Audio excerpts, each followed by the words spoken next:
Hello, everyone. Thank you for joining us today. My name is Francesco Del Carpio, and I'm the CFL York Operations Coordinator. And I'd like to thank you all for joining us today for our Sustainable Hockey in Canada workshop, being led by Michael Tapley. I would just like to start us off with a land acknowledgement. And so we acknowledge and recognize that many Indigenous nations have longstanding relationships with the territory upon which our campuses are located that precede the establishment of York University. The area is known as Tekaronto and has been caretaken by the Anishinaabe Nation, the Haudenosaunee Confederacy, and the Huron-Wendat. It is now home to many First Nation, Inuit, and Métis communities. We acknowledge the current treaty holders, the Mississaugas of the Credit First Nation, and that the territory is subject to the Dish with One Spoon Wampum Belt Covenant, an agreement to peaceably share and care for the Great Lakes region. As some of you are joining us online and may not be from the Toronto area, we would like you to, we would encourage you to learn more about the traditional land upon which you may be on. And so with that, I'd like to welcome Michael as the lead of this workshop, and everyone who's joining online and in person, and to all of our presenters today. So thank you very much, and I'll pass it on to Michael. Let's see.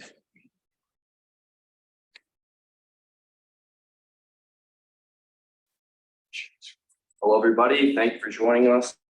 Thank you, Francesco. We really appreciate everyone taking time to be with us today and to learn about exploring hockey for positive change.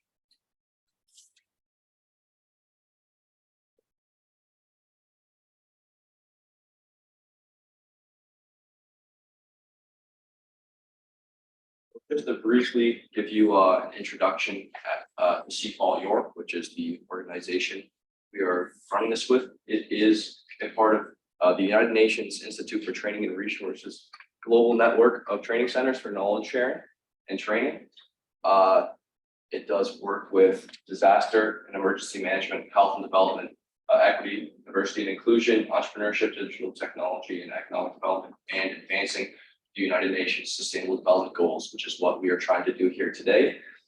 Our project, the Sustainable Hockey Canada project, is being run under the supervision of Dr. Ali Asghari, who's with us today, and he is our CFL York director. So to give you a brief introduction to our project today, we're here to talk about hockey and the Sustainable Development Goals. In case you didn't already know, the Sustainable Development Goals are 17 goals set by the United Nations that are used as a framework for peace and prosperity now and in the future. They recognize that eradicating poverty, promoting economic growth, enhancing healthcare and education, and addressing climate change and all the other important objectives must be addressed such that the advancement of one goal does not hinder the other. Professor Asghari created this project because he recognized that as Canada's national sport, hockey significantly impacts our culture and communities. And in light of this fact, he understood that the advancement of hockey's commitment to the Sustainable Development Goals could bring about significant positive change. And you may be wondering, what does sport really have to do with sustainable development or the Sustainable Development Goals? But to give you a brief example, I'll touch on the role of football/soccer in with sustainable development.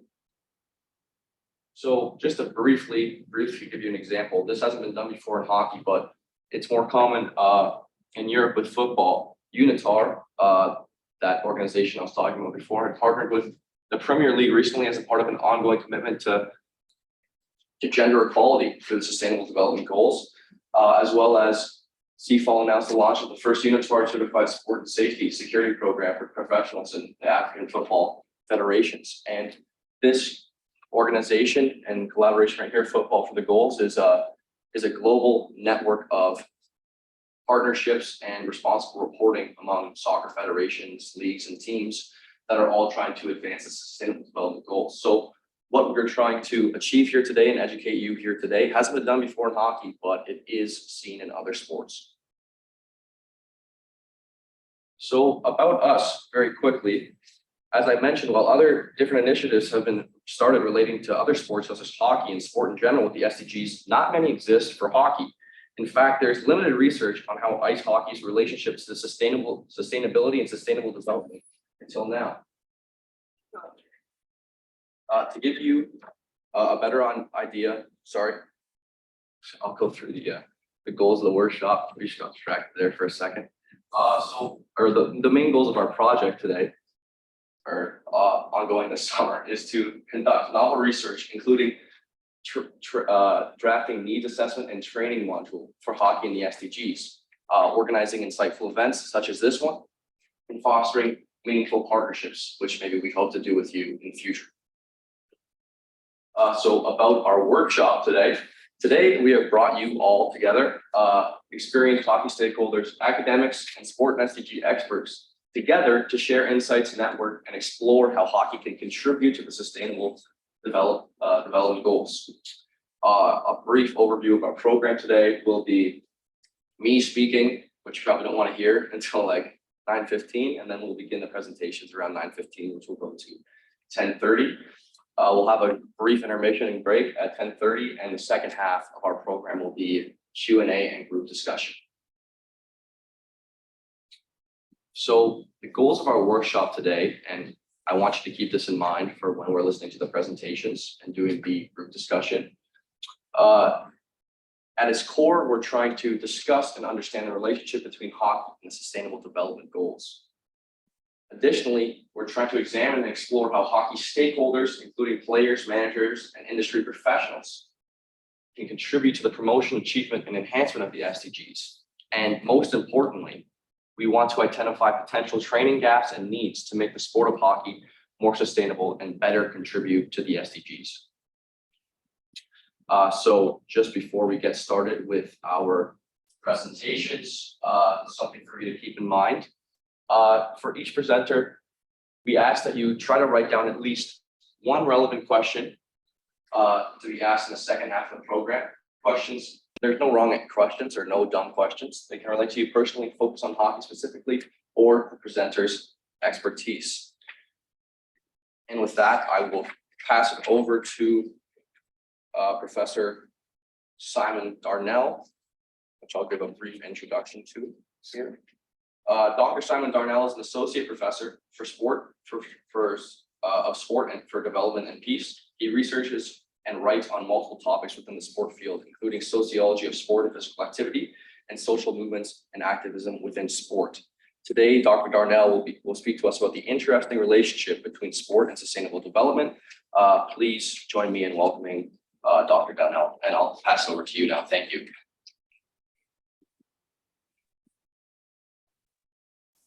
Thanks, Michael. Morning, everybody. Can just get a mic check? Does it sound okay? Okay, great. Yeah, hello. I'm actually in Vancouver as I speak to you today, visiting some family. But yes, I work at the University of Toronto, and I'm the director of the Center for Sport Policy Studies. And I also have a long track record now of being interested in the relationship between sport and sustainable development, particularly on an international scale. So I have lots of ideas on this topic. I've tried to pick out a few key themes, which I hope can kind of get the workshop started. So I've titled what I'm going to speak about today, Sport and Sustainability, Challenges and Actions.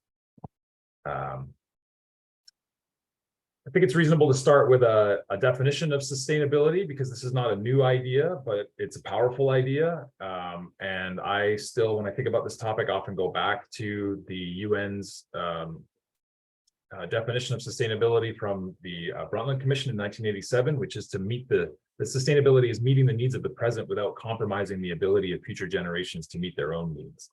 And I think that still applies to the cultural and social and political moment that we find ourselves in. And in fact, the stakes are only growing as we work through this definition of sustainability and trying to realize it. I think there's a couple of key features when we think about sustainability in this way, and these all do relate to the Sustainable Development Goals and to what Michael's already talked about. One is that sustainability includes, but is not limited to, the environment and ecology. And there's a really, productive and important tension there between the physical environment and the natural environment, but also the other aspects of human life that revolve around that. So for my purposes and what I'm going to be talking about today, and certainly if we look at the SDGs, we need to think about sustainability also including the social and the economic, and often also being global in scope. So whereas we're going to be talking about hockey in Canada, I'm going to try to also situate these issues in a global context, because I think that's significant, obviously, when we talk about the SDGs and about the work that we're trying to set out to do today. And I don't need to tell everybody that there are significant and urgent crises and threats to sustainability. And I've identified 5 here because I want to try to connect them to sport. These are not the only crises and threats to sustainability, but clearly these are ones that are front and center. They include, obviously, the climate crisis, consumer waste, inequality, geopolitics and forced migration. And then I also think we can't really talk about sport and sustainability, and especially the sport of hockey, and not talk about abuse, maltreatment, and trafficking. So I'm not going to talk for very long today, because I know there are lots of other people who are waiting to speak as well. But basically what I want to try to do are 3 things. Offer some kind of insight into how sustainability issues and challenges connect to sport, then transition from that into a brief contextualization of sport and the SDGs. And then I'm going to put some issues on the table for what I think are the future of sport, if we're talking about sport and sustainability. And at this point, you probably recognize that I'm talking pretty broadly about sports. I do have a few examples specifically about hockey. I'm also a hockey coach and a hockey parent, so I'm very happy to talk specifically about hockey, but my work in general is about sport. So I'm going to start in that direction, and we can sort of dive deeper into hockey as we move along. I also want to say that my goal here is to contextualize and clarify the issues, but not to solve them. I mean, one of the real challenges if we talk about the SDGs in sport is that there are no easy to reach solutions. There's no real low-hanging fruit, I would suggest, that will, automatically mean that sport will achieve a particular SDG. But what we are faced with are a significant and ongoing process of asking hard questions and reflecting on our own practices as people that are interested in sport. So that's the approach that I'm bringing to today's talk. Okay, so let's look at sustainability in sport. First of all, clearly the climate crisis is front and center when we talk about sport and sustainability and the SDGs. And this works in 2 ways, right? The climate crisis is impacting sport. We know that sport organizations and sports events are having to change some of the things that they do because of the climate crisis, because of heat waves, because of snow levels, because of air quality. But the other part is that sport itself is contributing to climate change. And the person that has led the way most recently on this is David Goldblatt, the journalist from the UK, who has done some of the work to help us understand the actual impact that that sport has on climate and carbon emissions. And in his report that he published in 2020, he makes the case that, or makes the argument that the output of carbon of global sport is approximately the same as the whole of Denmark, or twice that of Ethiopia. So we're talking about a significant impact of global sport, which includes hockey, obviously, but a significant impact of global sport in contributing to climate change. So that alone, I think, should push us towards thinking about sport and sustainability and new ways to organize and practice sport. But that's just one of the kinds of issues that we're looking at if we're talking about sport and the SDGs. Another one would be consumer waste and microplastics. We know how significant the release of microplastics are into the natural environment. And I would say that only now we're starting to acknowledge and appreciate that the global sport industry has a real impact on that process. Everything from artificial turf to sports apparel to the ongoing use of plastic bottles. My kids play sports. The number of plastic bottles that find their way into a sports event when kids gather to play sports in the summer is pretty significant. So this is another way in which to think about sport and the urgency of sustainability. But then again, of course, the SDGs are about inequality as well. It is one of the SDGs to combat inequality. And this is an issue that sociologists of sport have been paying attention to for a long time. We know that inequality is growing. We know that during COVID-19, income inequality and wealth inequality got even worse around the world. We also know that COVID-19 had a clear negative impact on sports participation around the world. And we also know still that, and this is, sports sociologists have been tracking this for a number of decades, that elite athletes are still disproportionately middle and upper class.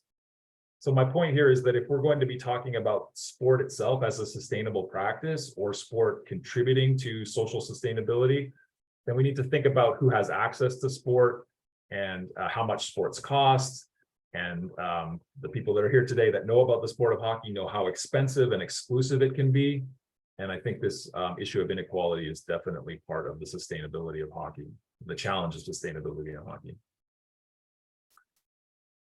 I would also put on the table that geopolitics and the refugee crisis and forced migration are an important issue if we're talking about sustainability and sport. This obviously connects to climate, but it will increasingly connect to climate as we see climate refugees moving around the world.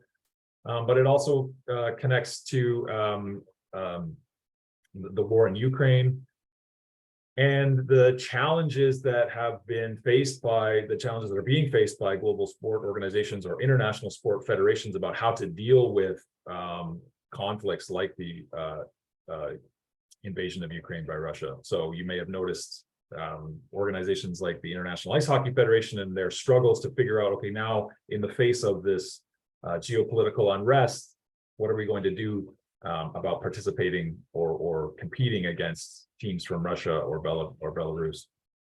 And what happens with the displacement of Ukrainian athletes? I think there is a role for sports and certainly a role for hockey to play in leading in response to these kinds of issues. And there's some interesting examples starting to come up about how hockey players are moving around the world in response to or as a result of the invasion of Ukraine. So I think this is a sustainability issue, and sports are front and center, especially hockey, with these kinds of issues as well. And then the last one, and unfortunately this is increasingly significant in sports and especially in hockey, and that's the issue of safety, abuse, and trafficking. And if we're going to talk about sport contributing to sustainability or sport itself being sustainable, we need to acknowledge that this is a crisis in sports, and certainly a crisis in hockey. Research shows that athletes experience abuse in sports with rates ranging from 38 to 72% for psychological abuse, sexual abuse, physical abuse, racist abuse. And I've just listed here, and it's not hard to do if you're a fan of NHL hockey. It's not hard to list the NHL hockey players over the last few years that have come out and talked about the abuse that they've suffered in the game. And this is just hockey. This obviously extends to many other sports as well. And this is, I think, also a sustainability issue. So I know this can be a bit of a bleak picture, but I think there are some significant implications that we need to take away from this that will hopefully lead into our ongoing discussions on this topic. So one of the implications, I think, is that sport, including hockey, is not simply reflective of sustainability challenges, but this is also a cause of unsustainability. And as a sociologist of sport, this is important to me. I don't think that there are problems in the world and then we see them reflected in sport. I think sport is actually one of the places where these problems are being constructed and where these problems are being maintained in some cases.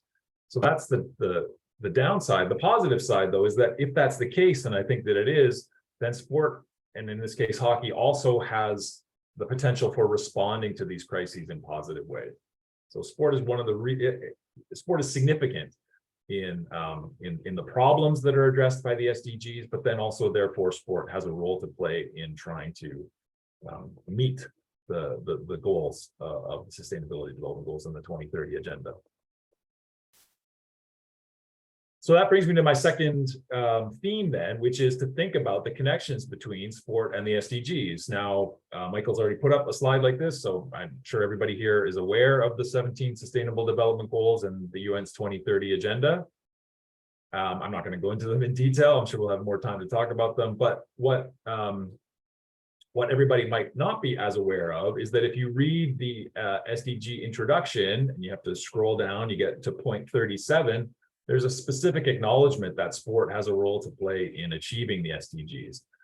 So I'll just read it. It says, sport is also an important enabler of sustainable development. We recognize the growing contribution of sport to the realization of development and peace and its promotion of tolerance and respect, and the contributions it makes to the empowerment of women and of young people, individuals and communities, as well as to health, education, and social inclusion objectives. And I think this is correct. I mean, I certainly believe that this is all possible. I think you can probably tell already, though, that I think this overlooks in some cases, in many cases, the fact that sport is also an important enabler of unsustainable development. But be that as it may, we are living in a context in which people and institutions recognize that there is a role for sport to play in contributing to the SDGs. And that's positive. That gives us a nice departure point. And I've certainly used this in my own work looking at sport for development around the world to make the case that sport is worth paying attention to when we think about sustainable development. And arguably, this has only grown. This momentum and narrative about connecting sport to sustainability has only grown. So just last year, in connection with the International Day of Sport for Development and Peace, the UN released a new report that again sort of doubled down on this idea that sport has the ability to display leadership, to take responsibility for its carbon footprint, to engage in a climate neutral journey, to incentivize action beyond the sporting sector, and play a major role in amplifying awareness among its billions of spectators, facilitators, and participants at all levels. And I think in some respects, this is what we're talking about today. There is a role for sport, and in particular, and again, for our case today in hockey, to display this kind of leadership and to take this kind of responsibility and to play a major role in amplifying awareness of the SDGs. So this is my way of saying that, you know, the meeting that we're having today, I think, connects really nicely to broader narratives that go, you know, up to the top of the UN. Oops. Okay. That doesn't mean it's easy then to realize these challenges and these goals. And I think what we're faced with then are these current challenges. So how can we reconcile sport's contribution to crises with its potential for redressing crises? What I mean is, how do we balance the fact that sport is at once part of the problem, but also has this potential for being making a positive contribution? I think that tension is probably not going away anytime soon, but it's one that's worth thinking about, that sport is both part of the problem, but also potentially part of the solution. And then what can or what might sport, and I think in more specifically, what can sport leaders do to contribute to sustainability broadly? So that's like thinking about, how does sport help to advance the SDG agenda, you know, beyond sport? But then also, and I think this is really important, we need to keep our eyes on what do we need to do to make sport itself more sustainable, because that's not a given. It's not a given that the sport system that we have now is something that we can maintain. Attention needs to be paid to how do we make sure that the things that we, the reasons that we like sport and the reason that sport is beneficial to our communities, how do we make sure that those stay in place over the coming generations? So the last theme that I'm going to reflect on before I pass it on are some of my ideas in response to those challenges. So I'm just titling this "The Future of Sport." And I think that there are at least 3 ways to think about this, how we might respond to these challenges. And I want to say that I think these themes are definitely interrelated. I've separated them for the purposes of this talk, but they are, you know, not mutually exclusive. And they're not, these are not practices that I think we can like implement tomorrow, but these are ways to think about how to approach this challenge that I've tried to lay out. So I think this fits into 3 categories: practical and behavioral, leadership and policy, and then also the intellectual and the ideological.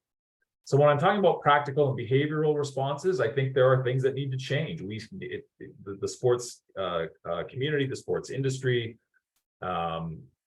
the game of hockey needs to start to change its behaviors. And this is not going to be easy. Nobody wants to do this, but it's going to probably move us towards things like less travel, more local events, building fewer new stadiums. You know, like I said, I'm a hockey coach. I coach my son's team. It's really fun to travel to tournaments, but maybe we need to start thinking about what that means and how that fits into a sustainable version and vision for hockey.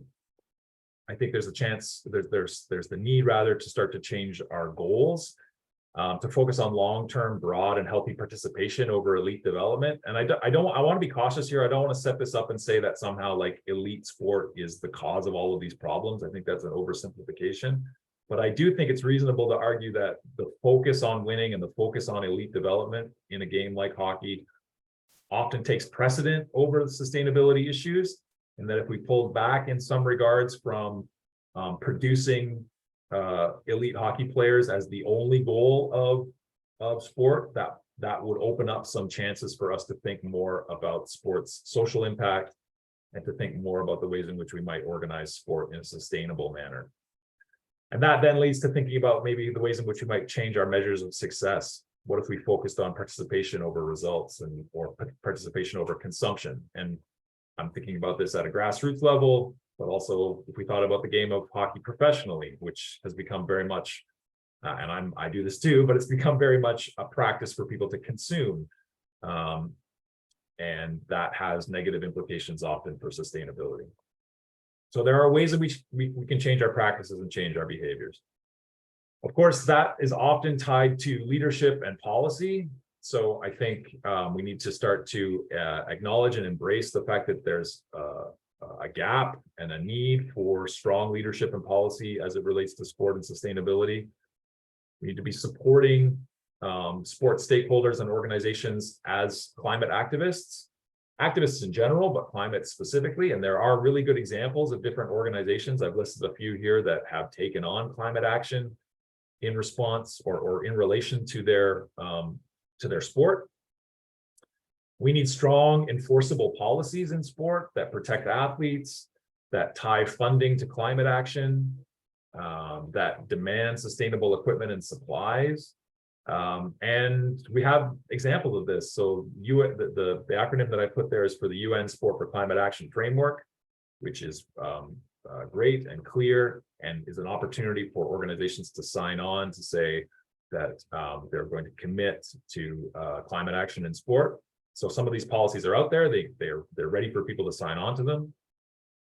And then we need a long-term plan and vision for grassroots participation. And this is a really interesting time in Canadian sport because the Canadian government is going to release the Canadian sport policy this year.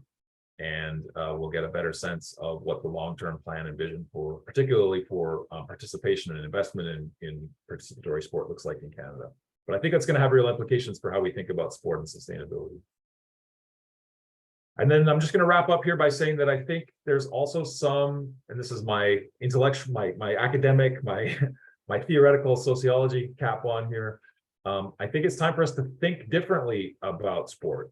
So this is not just action, but this is also how we conceptualize sport. I think it's an oversimplification to say that sport is going to solve the climate crisis, because sport is also a product of the climate crisis. It's, you know, one of the ways that the global sports system came to be was by relying on cheap fossil fuels, for example, or access to fossil fuels.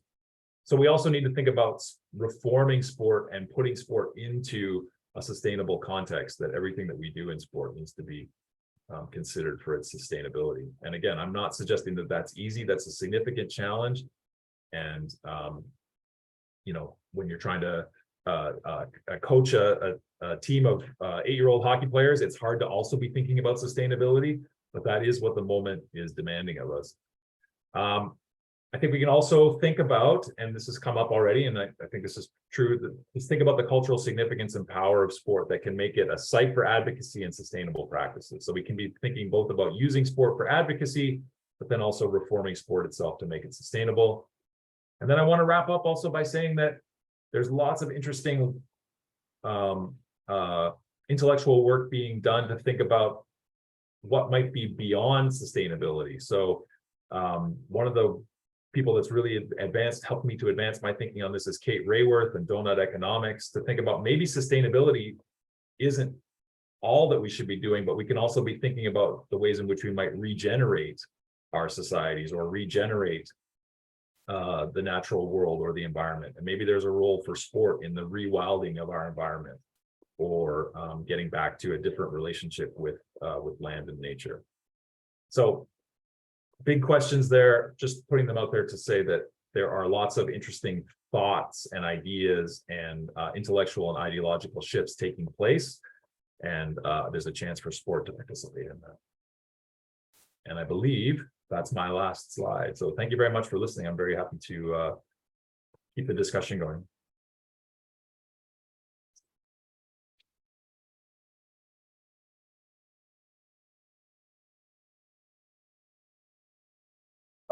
Yeah, thank you very much, Dr. Darnell. Very insightful.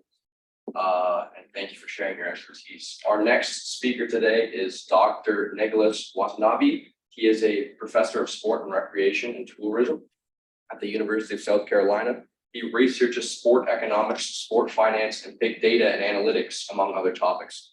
Today, he'll be speaking about his publication on measuring externalities in sport and the important next step in the sustainability assessment for sport.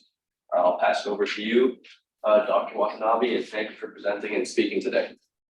Hi, everyone. Thank you for having me. I'm very honored.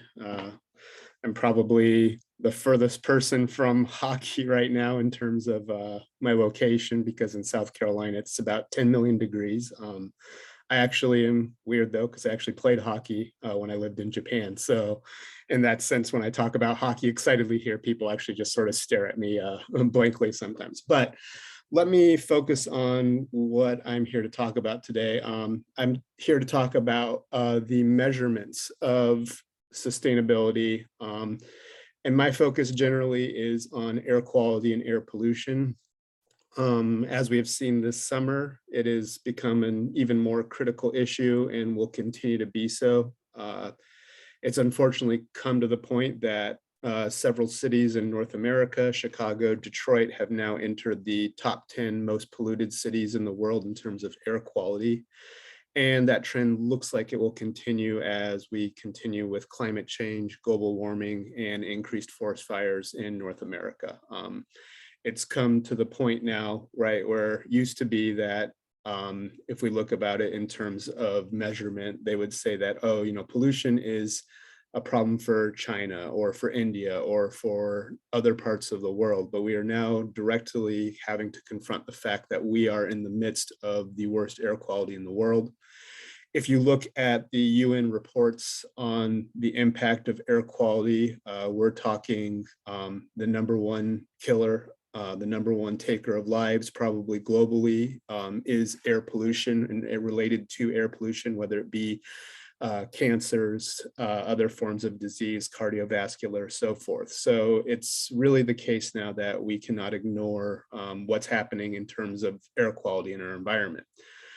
So what I'm focused on, and what I've actually focused on with a number of authors, ranging from individuals who focus mainly on general sport management, as well as those focused on ecology and the sociology of sport, is basically trying to understand what is this impact that sport has on the environment, how do we measure it, and then how do we actually figure out what can be done to try to, I wouldn't say reverse those impacts, but try to minimize them as much as possible. I'm a little bit of a doom and gloom when it comes to these aspects, but the reality is we are at a case now where the amount of pollution being generated is just at a point where not much has been done. And we also have to think about, when things are done, is it really impactful? And then who is generating, who's to blame, who's not to blame? And that's something I'm going to talk about today. So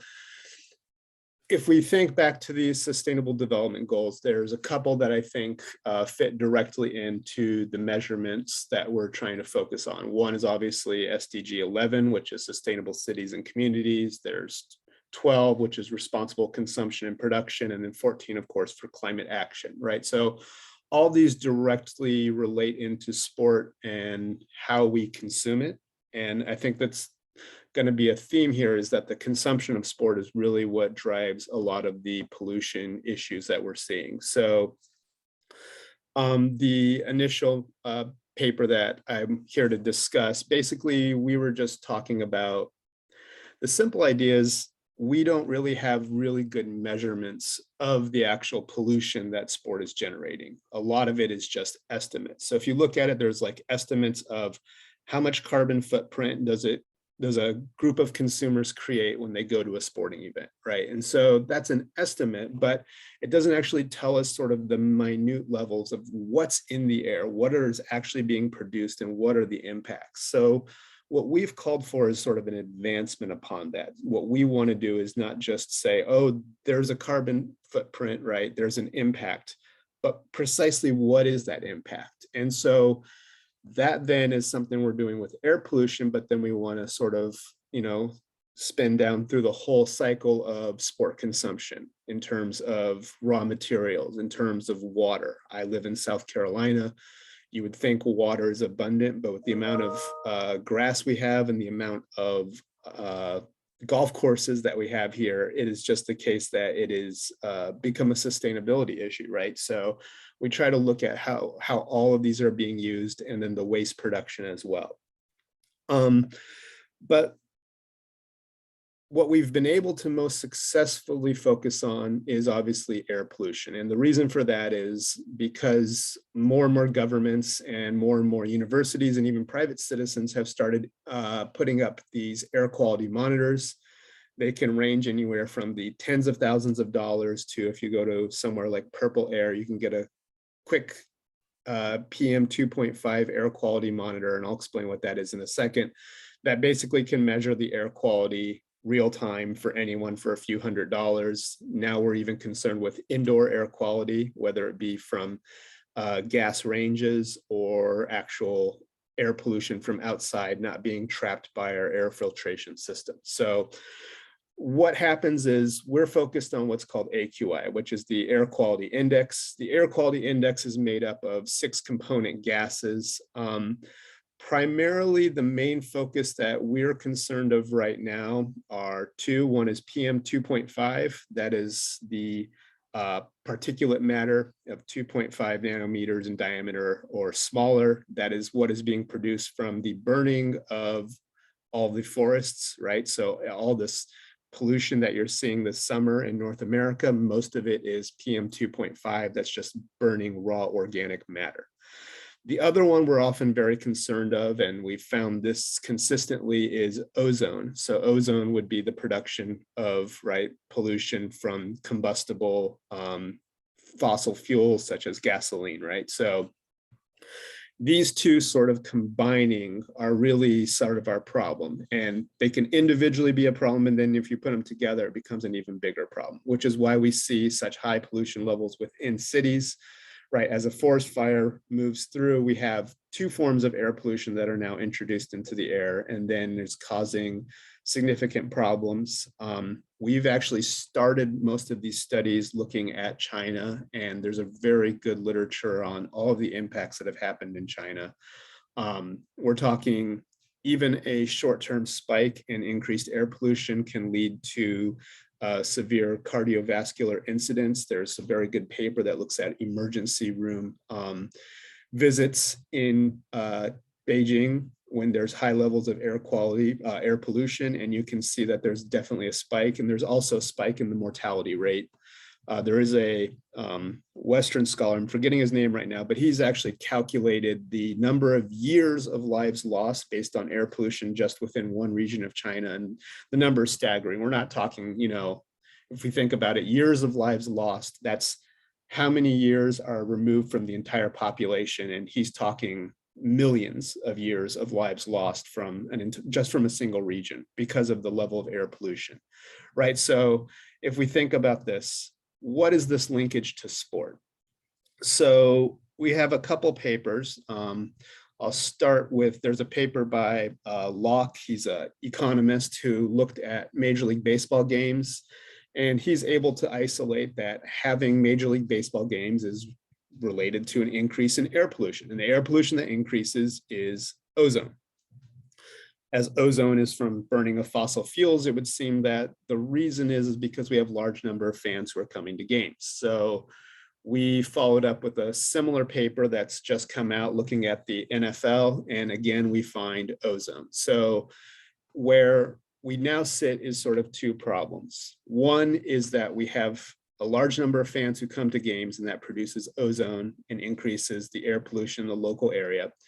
Two, we have forest fires, which we really cannot control, and that's increasing air pollution levels. So what's now become the case is we are sitting in the midst of essentially an air pollution crisis, right? It's not just the case that it impacts, local residents for long-term, but it can have short-term impacts. It has impacts on mortality rates and so forth. So within this, we have to say that sport is a contributor to air pollution. It is definitely the case. And so we've been very focused on trying to measure it and then work with teams and leagues to do a variety of things. So one thing I've actually spent way too much time this summer is I'm working with some of the professional leagues who are playing and are currently in competition, trying to figure out what is going to be the air quality on any given day because of the various pollutants in the air.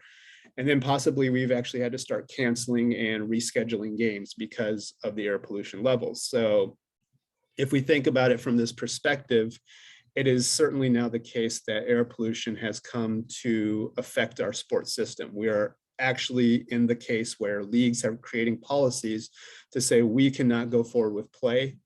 At first, they were thinking about the health of the athletes. And I can tell you a quick anecdotal story. There was some Major League Baseball games or minor league baseball games that were played about 2.5, 3 years ago now during the forest fires out in Western United States. During that time, there was ash falling onto the field as they were playing the game. And so when they started to consult with us, they were saying, the players were freaking out about the ash. And then what I told them is, oh, actually, that wasn't even the biggest problem. The ash is often too big to enter the bloodstream. The bigger problem is actually the PM 2.5, these small particulates that are entering the lungs. And that's when they realized, oh, there really is a problem. And so more and more sport leagues now are focusing on policy measurement. I just had one reach out to me the other day saying we want to basically do league-wide pollution measurement, and where do we get monitors? How do we set it up? So it's basically become this problem. Now, let's put this in the context of hockey. I think hockey has the benefit of being more of a winter sport, obviously, and in that case avoids a lot of the issues often related to wildfires. However, with climate change, right, it's going to be more and more the case that's an issue. Also, hockey has the benefit often, though I'm not ignoring pond hockey, but generally played within an indoor facility. And so people say, well, it's indoors, so we don't have to worry about air pollution. But we're seeing more and more that these fires and other forms of air pollution are getting through the filtration systems within arenas. We've had numerous incidents within the NBA where players have complained about smoke in the arena from wildfires. And because the NBA and NHL show relatively similar schedules, right, we can say that this will definitely be a problem that's going to affect hockey, right? So our concern is sort of is this pollution building up, how it's going to affect the game across the board. And I'll be honest, there actually is not enough done in terms of air pollution in hockey right now. I think the focus has mostly been on summer sports, which would be football, soccer, baseball, anything like that. But with climate change and everything heading this direction, there certainly is this need for us to look at it further. I then want to make one more point, and that is what we do see is, especially if we look at these pro teams, I'll use Seattle as an example, is with Climate Pledge Arena, they've come to this understanding that there is an impact from sport on the environment. And so they're saying what we're going to try to do is reduce this carbon footprint. But what our research is showing, and we've known this, so I mean, it's nothing new. The Olympics have shown this in their carbon footprint reports for over a decade. Same with the World Cup.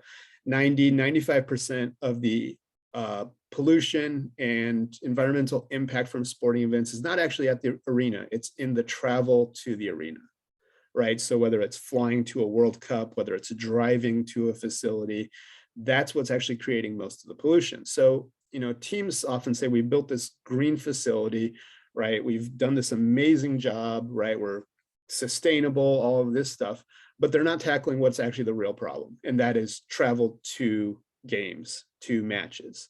Without tackling that issue, we're just putting sugar coating on it, right? It's just, I would hate to say it, but it is greenwashing.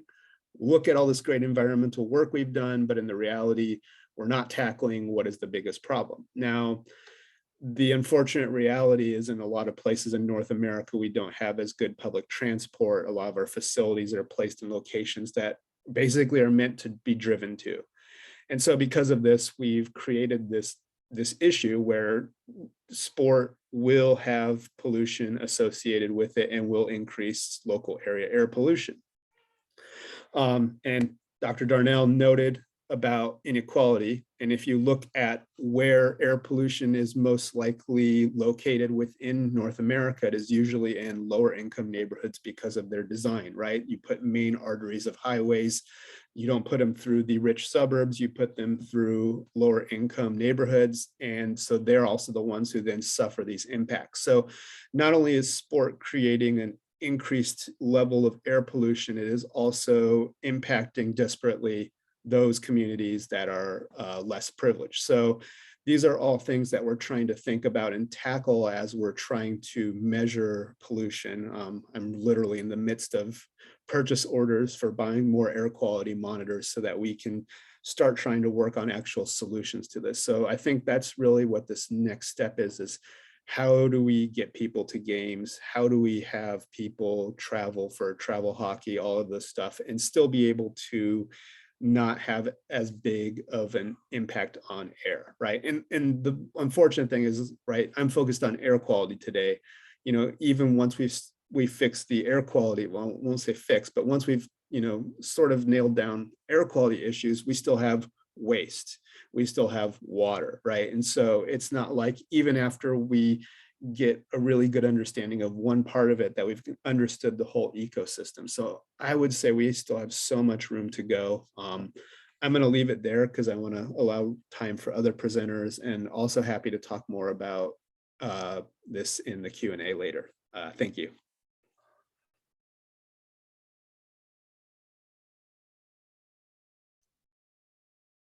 Thank you very much, Dr. Watanabe. That was very insightful. Our next speaker today is Adam Caldana. Adam is an experienced event planner with the city of Richmond Hill, and he has his degree in sports management from Brock University. Today, he'll be discussing his experience in planning large events and other sustainable practices he implements. Thank you very much, Adam, for joining us, and agreeing to speak. Hi, good morning, everyone. Just get a thumbs up if everyone can hear me okay. Beautiful, thank you. So thank you for that great introduction, Michael, and I appreciate the opportunity. Funny enough, Michael, Adam's my brother. I'm a twin, and my twin's name's Eric. I have an older brother named Adam. So Adam actually is probably the best brother to speak about with relation to hockey. But as I present my screen here in a moment, I'll talk a little bit about my background with respect to sport management. And I hope I have a little bit of change of pace after those great presentations from Dr. Watanabe and Dr. Darnell in particular. I have to pinch myself looking at my name in between three professors this morning, but as Michael noted, I have a little bit of a change of pace with respect to event planning, and I hope as Dr. Watanabe and Dr. Darnell had a bit of a broader view, I'm hoping to get a little bit more granular with respect to sustainable event planning and how we integrate it as best we can on a day-to-day basis with my time currently with the city of Richmond Hill. So just bear with me for one moment. I'll share my screen.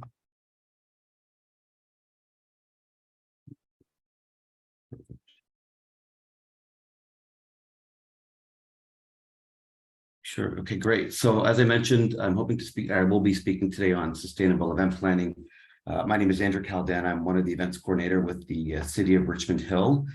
And, I just want to cover a few things with respect to the agenda and what I hope to take away from today's presentation. I want to talk a little bit about my background in particular and my education and my municipal event planning experience. And, that will transition to some of the goals of sustainable event planning. And as Michael noted, when he did send over the invitation to speak to today, of course, he listed a number of sustainable development goals with the UN, and I thought, you know what, there's about 4 or 5 there I can pick from with relation to event planning that I want to highlight in particular for today, and that's good health and well-being, quality education, decent work and economic growth, and climate action.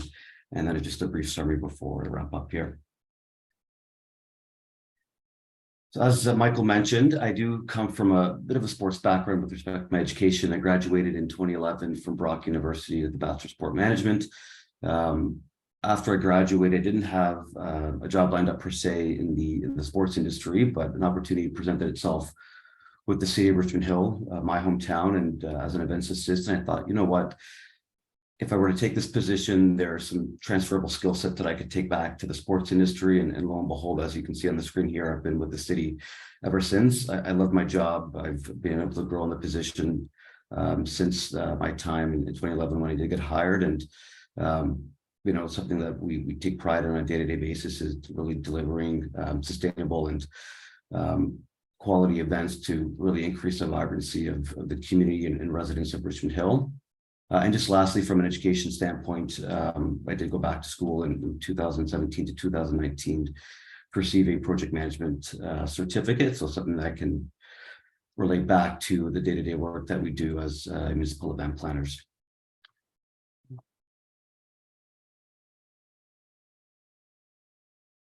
So just a brief overview on some of the work that we do with the city of Richmond Hill.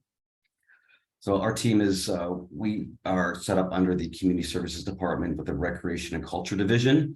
And then within the Recreation and Culture Division, there's a Cultural Services section. So that consists of our cultural team, we have a heritage team, marketing and promotions team, and then a Center for the Performing Arts, in Richmond Hill. It has a lot of shows. And then, of course, our events team. So our events team in particular, our portfolio consists of three major areas. One, we have city-led events that are planned and executed by city staff. We have council-led events. We support the mayor and members of council in delivering some of their own events. And then lastly, we have community-led events. So any third-party organizers that want to run large-scale events in Richmond Hill, we do have dedicated staff that oversee and monitor their applications on a yearly basis. As I noted here at the top, we have a section overview that we review with staff on a yearly basis, and this section overview is very key. It speaks to what our values are, what our mission is, and what our vision is as a section. And we really want to make sure that we provide opportunities for the community to engage and interact by planning and executing innovative, vibrant, and inclusive festivals and events. So some of the stuff that I'll touch on and how it relates to some of these sustainability goals.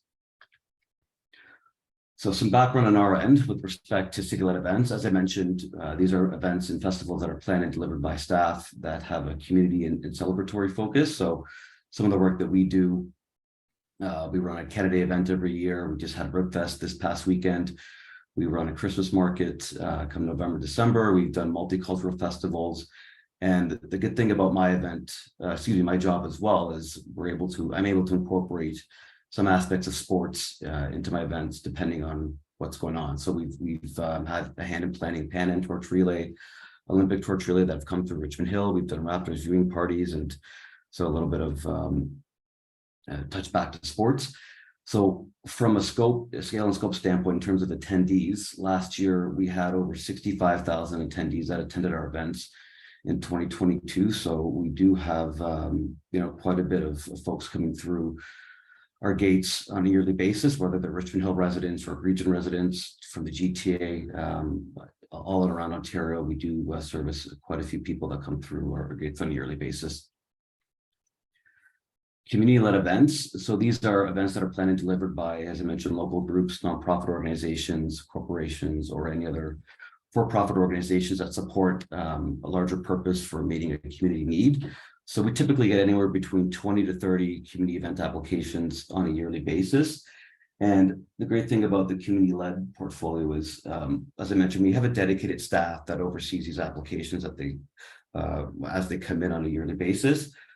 So when these applications come through, we have a special events advisory team that is comprised of internal staff and external stakeholders. We have York Regional Police and fire and emergency services that really reviews these applications. We rely on staff from the special events advisory team to really focus on, be the subject matter experts on the applications that come through, so they can provide the appropriate feedback to making sure that we're delivering these safe, inclusive events that are planned by third-party organizers. So when these applications come through, we want to make sure that, of course, they're abiding by our own policies and procedures. And we ask these folks to remit waste management plans with respect to waste reduction, traffic and emergency management plans. We have public health plans, depending on the number of food vendors that they have. So it's all contingent on the scope and scale of the events.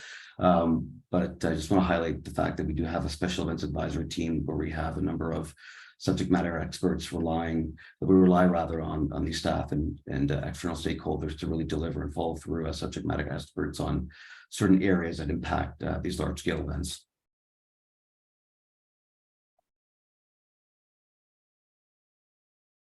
So with respect to sustainable event planning goals, as I mentioned, when Michael sent me the invitation, I looked at the overview and I want to pinpoint a few goals in particular that I thought were somewhat relatable between sport and event planning and how we as staff try to integrate sustainable event planning on a day-to-day basis. And I know that the definition was brought up earlier, so I just wanted to highlight it again. I thought this was a great definition. So sustainable development is a development that meets the needs and presents of the present without compromising the ability of future generations to meet their own needs. So I tried to keep this in mind as I was putting some of the goals together and some relatability between sport and sustainable event planning. So the first goal was good health and well-being. So as I think, Michael, in your overview that you provided, it was a mention that sports promotes physical activity leading to improved health and well-being.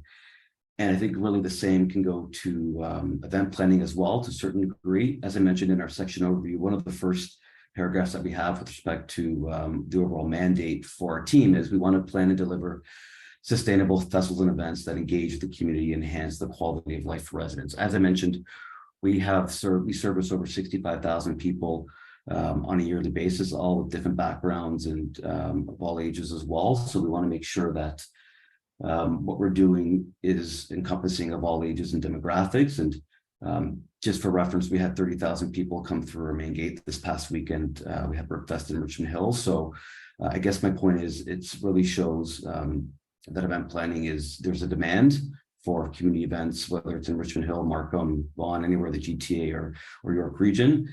So what we can do to make sure that we're delivering sustainable events, it all starts with our section overview and our mission and values that we try to encompass on a day-to-day basis. And I do want to highlight COVID as well. We had a bit of course, like everybody was impacted through COVID, and with respect to festival and event delivery, we had to pivot and adapt to the current times. So in doing some benchmarking with other counterparts from other municipalities and other event planners, we wanted to make sure that we're still delivering community events in some form throughout COVID. So we transitioned to virtual events, drive-in, drive-through style events, just to, of course, meet the needs of the community, making sure that we're taking people away maybe from a little bit of reality and the dark reality at the time. And it was nice to see the turnout for some of those different models that we had through COVID as well. The second bullet speaks to one of the values that I pulled from our section overview. It talks about respecting all stakeholders. So focusing on customer service excellence, which we will convey an inclusive environment where we work with and serve, will welcome our expertise. So that's kind of a two-way street.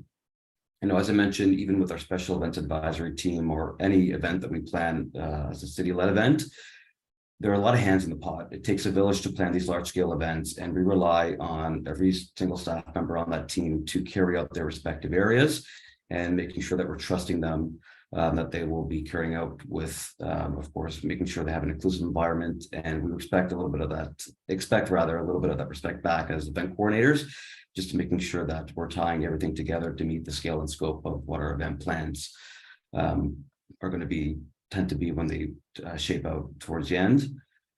And the last point speaks to programming that is inclusive for all ages and demographics. As I mentioned, Richmond Hill, actually I haven't mentioned this yet, but Richmond Hill has a population of probably over, I think, 215,000 people. So that's a lot of age ranges and demographics, and we want to make sure that we have programming that is inclusive at all of our events.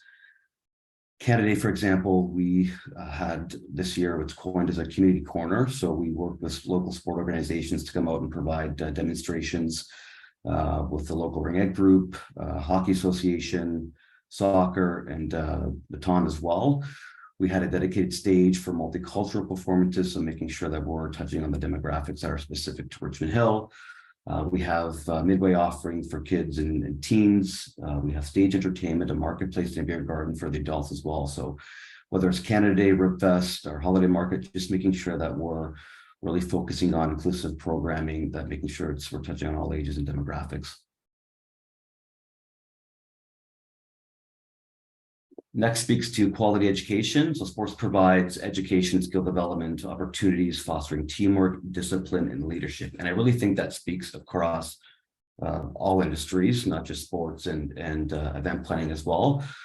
But in particular with event planning, skill development is quite crucial. And I can speak personally from the skills that I've developed and continue to enhance since I've gotten the job with the city. So key skill developments include communication, multitasking, leadership, prioritization, attention to detail, and much more. And, you know, with respect to sustainability rather, I think the key skill development is leadership and making sure that we really have and understand what our purpose is when we're trying to carry out some of these sustainable development goals. And that's something that I'm trying to focus on myself as I grow more into my role. So something to take away from today is just the big leadership is a key skill development. The second bullet speaks to event project management coordination. So we have 3 full-time coordinators with the city that collaborate on all of our event plans together. So we are not responsible for leading an event from start to finish ourselves. We rely on each other and are assigned specific event project management areas so we can become key experts with those areas across all of our events. So we have dedicated staff that monitor our program planning, financial management, volunteer development, staff management, operations, marketing, communications, you name it. So quite a bit. So just making sure, as I mentioned, that we're working with each other on a consistent basis to really maximize and be as efficient as we can with respect to our event planning. And then lastly, from a personal experience with respect to quality education with event planning, you're touching on a number of different areas, as I noted above there. And I've had the opportunity with the City of Richmond Hill to cover some courses to go back in school and really enhance my own education and find some key takeaways that I can bring back to incorporate to our team on a day-to-day basis that really leads to some sustainability growing. So particular on my end, I've gone back and, as I mentioned, into project management certificate.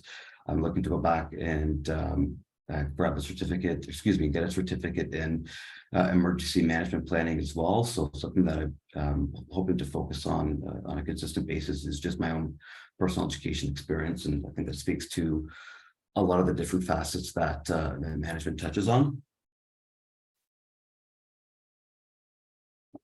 Goal 3 speaks to decent work and economic growth. So sports industry contributes to economic growth and job creation. And I really had to take a step back when I looked at this. I noticed this the last year and a half or so. We've applied for a number of grant applications. And one of the questions I recall in one of the grant applications asked, you know, can you put a number on the number of jobs that are carried there? I guess I'm not going to say specific to the event or required to carry out your events in 2022. So event planning touches on a number of area sectors from tourism to entertainment and culture. We do a lot of work with community partners to showcase their product and even local businesses as well to showcase their services and offerings. So I can pinpoint a bit of a number. We had close to 300 jobs that were carried out for 3 specific events in our grant application last year in 2022. And that was a bit eye-opening for me in a good way and recognizing the great work that, the opportunities rather that present themselves with respect to municipal event planning. And I know volunteer, of course, isn't quote unquote work per se with respect to economic growth, but I did want to highlight that we do have a number of volunteer opportunities for students and adults. We have close to probably 300 positions on a yearly basis with our events that are offered to students and adults alike. The bulk of them are high school students to carry out their hours. But I did want to highlight that it does provide opportunities for the volunteers to engage potentially in a new environment that might spark an interest for them down the road as well. So something I did want to mention there. And the last goal speaks to climate action. So adopting environmentally friendly practices with respect to city and community-led events. We do have waste management plans that we tend to carry out. And number one, with our community-led portfolio, we want to make sure that these community-led organizers are abiding by and submitting waste management plans. Of course, we have to practice what we preach, and then we do have our own waste management plans for our own city-led events, in particular large-scale events, Canada Day and RIPFest. We work very closely with staff from our public works operations team to really develop these plans and carry out these waste management plans on a yearly basis. And, you know, if I could pull the curtain back a little bit for RIPFest in particular, it's a large food event, and we have, as I mentioned, over 30,000 people that come through our main gates over 3 days. You know, we have four to five designated waste stations on site that are staffed, just making sure that the public is disposing of their waste properly, whether it's organics, recycling, and regular garbage. So just making sure that that's being disposed of properly and then it's brought back to our bins. We have a strong partnership with Miller Waste, just making sure that we have the appropriate bins in place that we need to dispose of and get rid of the garbage correctly. We have a number of grease bins, hand wash stations, and these are all based off of community partners that we have, as I mentioned, with Miller Waste and Chandler's as well. So something that we tend to review on a yearly basis is just making sure that we're looking to incorporate this as best we can and grow. As we do mention, as I did mention, we have a large footprint coming through our event sites. So what are we doing as staff to maximize and making sure that we're being mindful of the waste that's being brought to the events and what we can do to reduce as much as possible. So which brings me to my next point with waste reduction, following through with our waste management plans, but waste reduction is something that I think we do need to get a little bit better at. And what I mean by that is we have a number of food vendors that come onto our events, anywhere between, let's say, 15 to 20 for large scale events, in particular with Canada and RIPFest.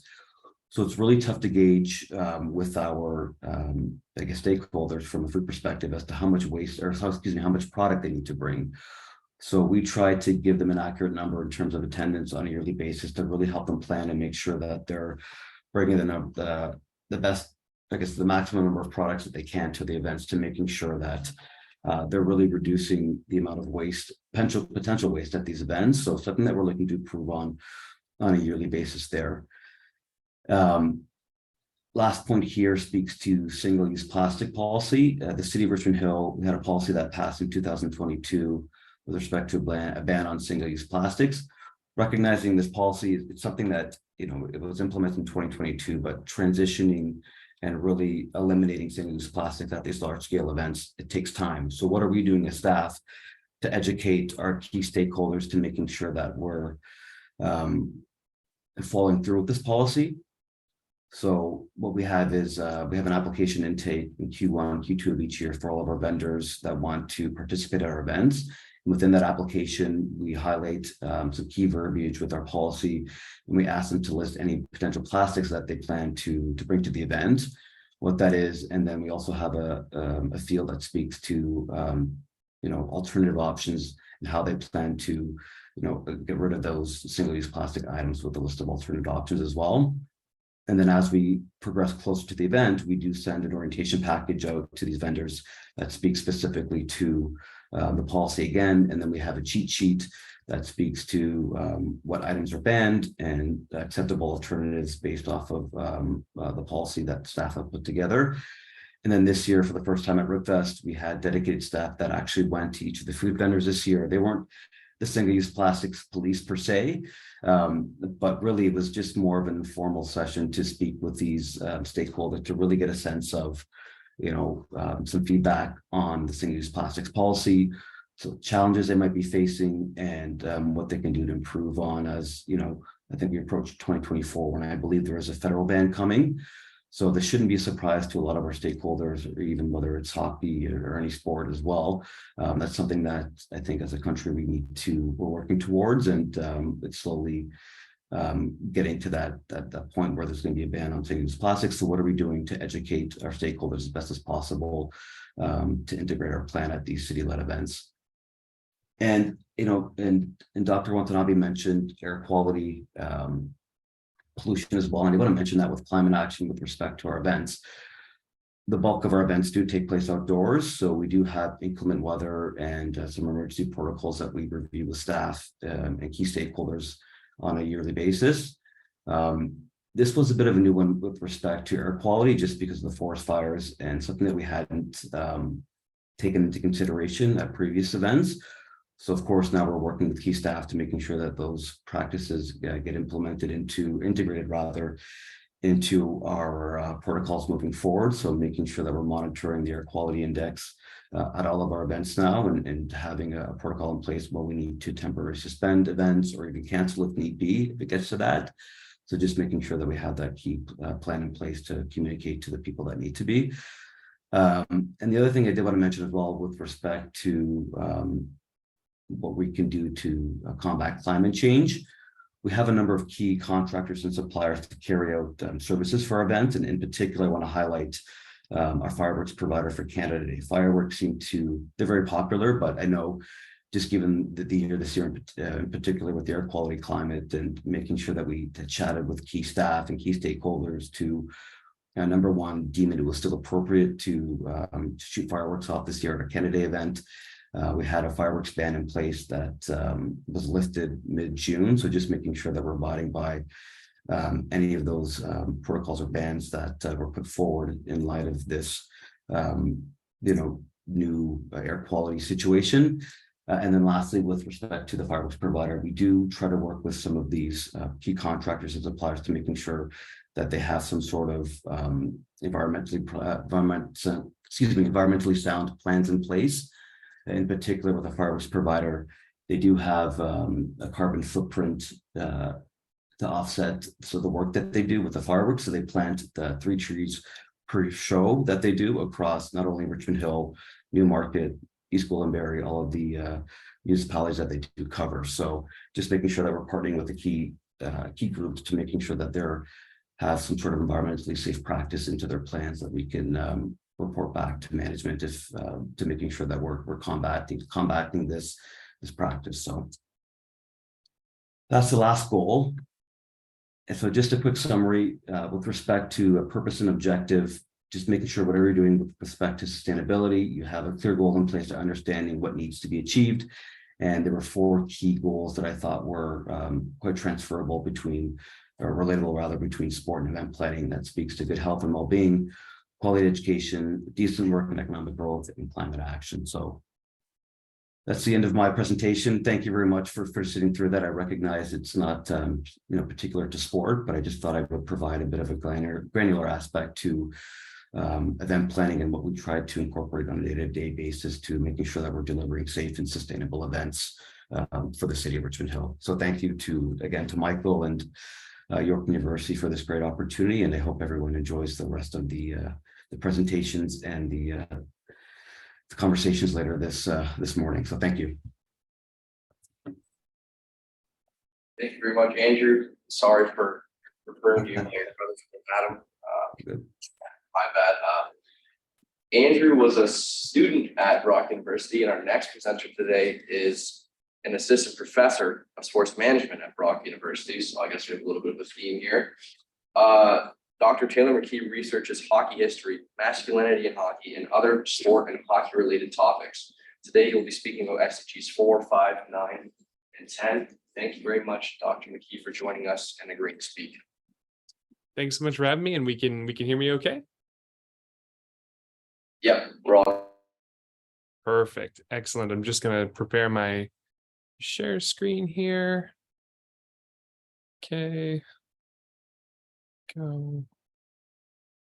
Fantastic. Okay. I think we can see that. Okay, that's fantastic. Thank you so much for having me. Michael, I'm extremely humbled to be among these, the people that have presented so far and the people that are yet to come here. This is not a subject matter that I'm just actually thrilled to be able to get a chance to explore this in a more concrete fashion. The UN's SDGs are not something that I was totally 100% familiar with in terms of how they would apply to the work that I'm doing both in the community and in the classroom. But now I think this has been a great opportunity for me to actually add this to the way I instruct this subject matter. I teach a course on sport policy. I think this is an awesome way to sort of ground that subject matter. A little bit about myself again. So I teach sport management at Brock. My background's in history. My background's in that sort of more sociological lens as well. I teach courses on sport policy, nonprofit management in sport. I teach a course on the hockey industry specifically at Brock University. I teach a course on professional engagement as well. And this is a sort of a very, very quick summation of some of the work that I've been doing and how they apply directly to the Sustainable Development Goals. I think specifically 4, 5, 10, and 16, I think is what I'm going to be focusing on today as well. I think I made a quick change from what I sent to Michael, so I apologize for that. But we'll get started here. I promise I'll be brief. I just wanted to make sure that I leave space for everyone else after me here.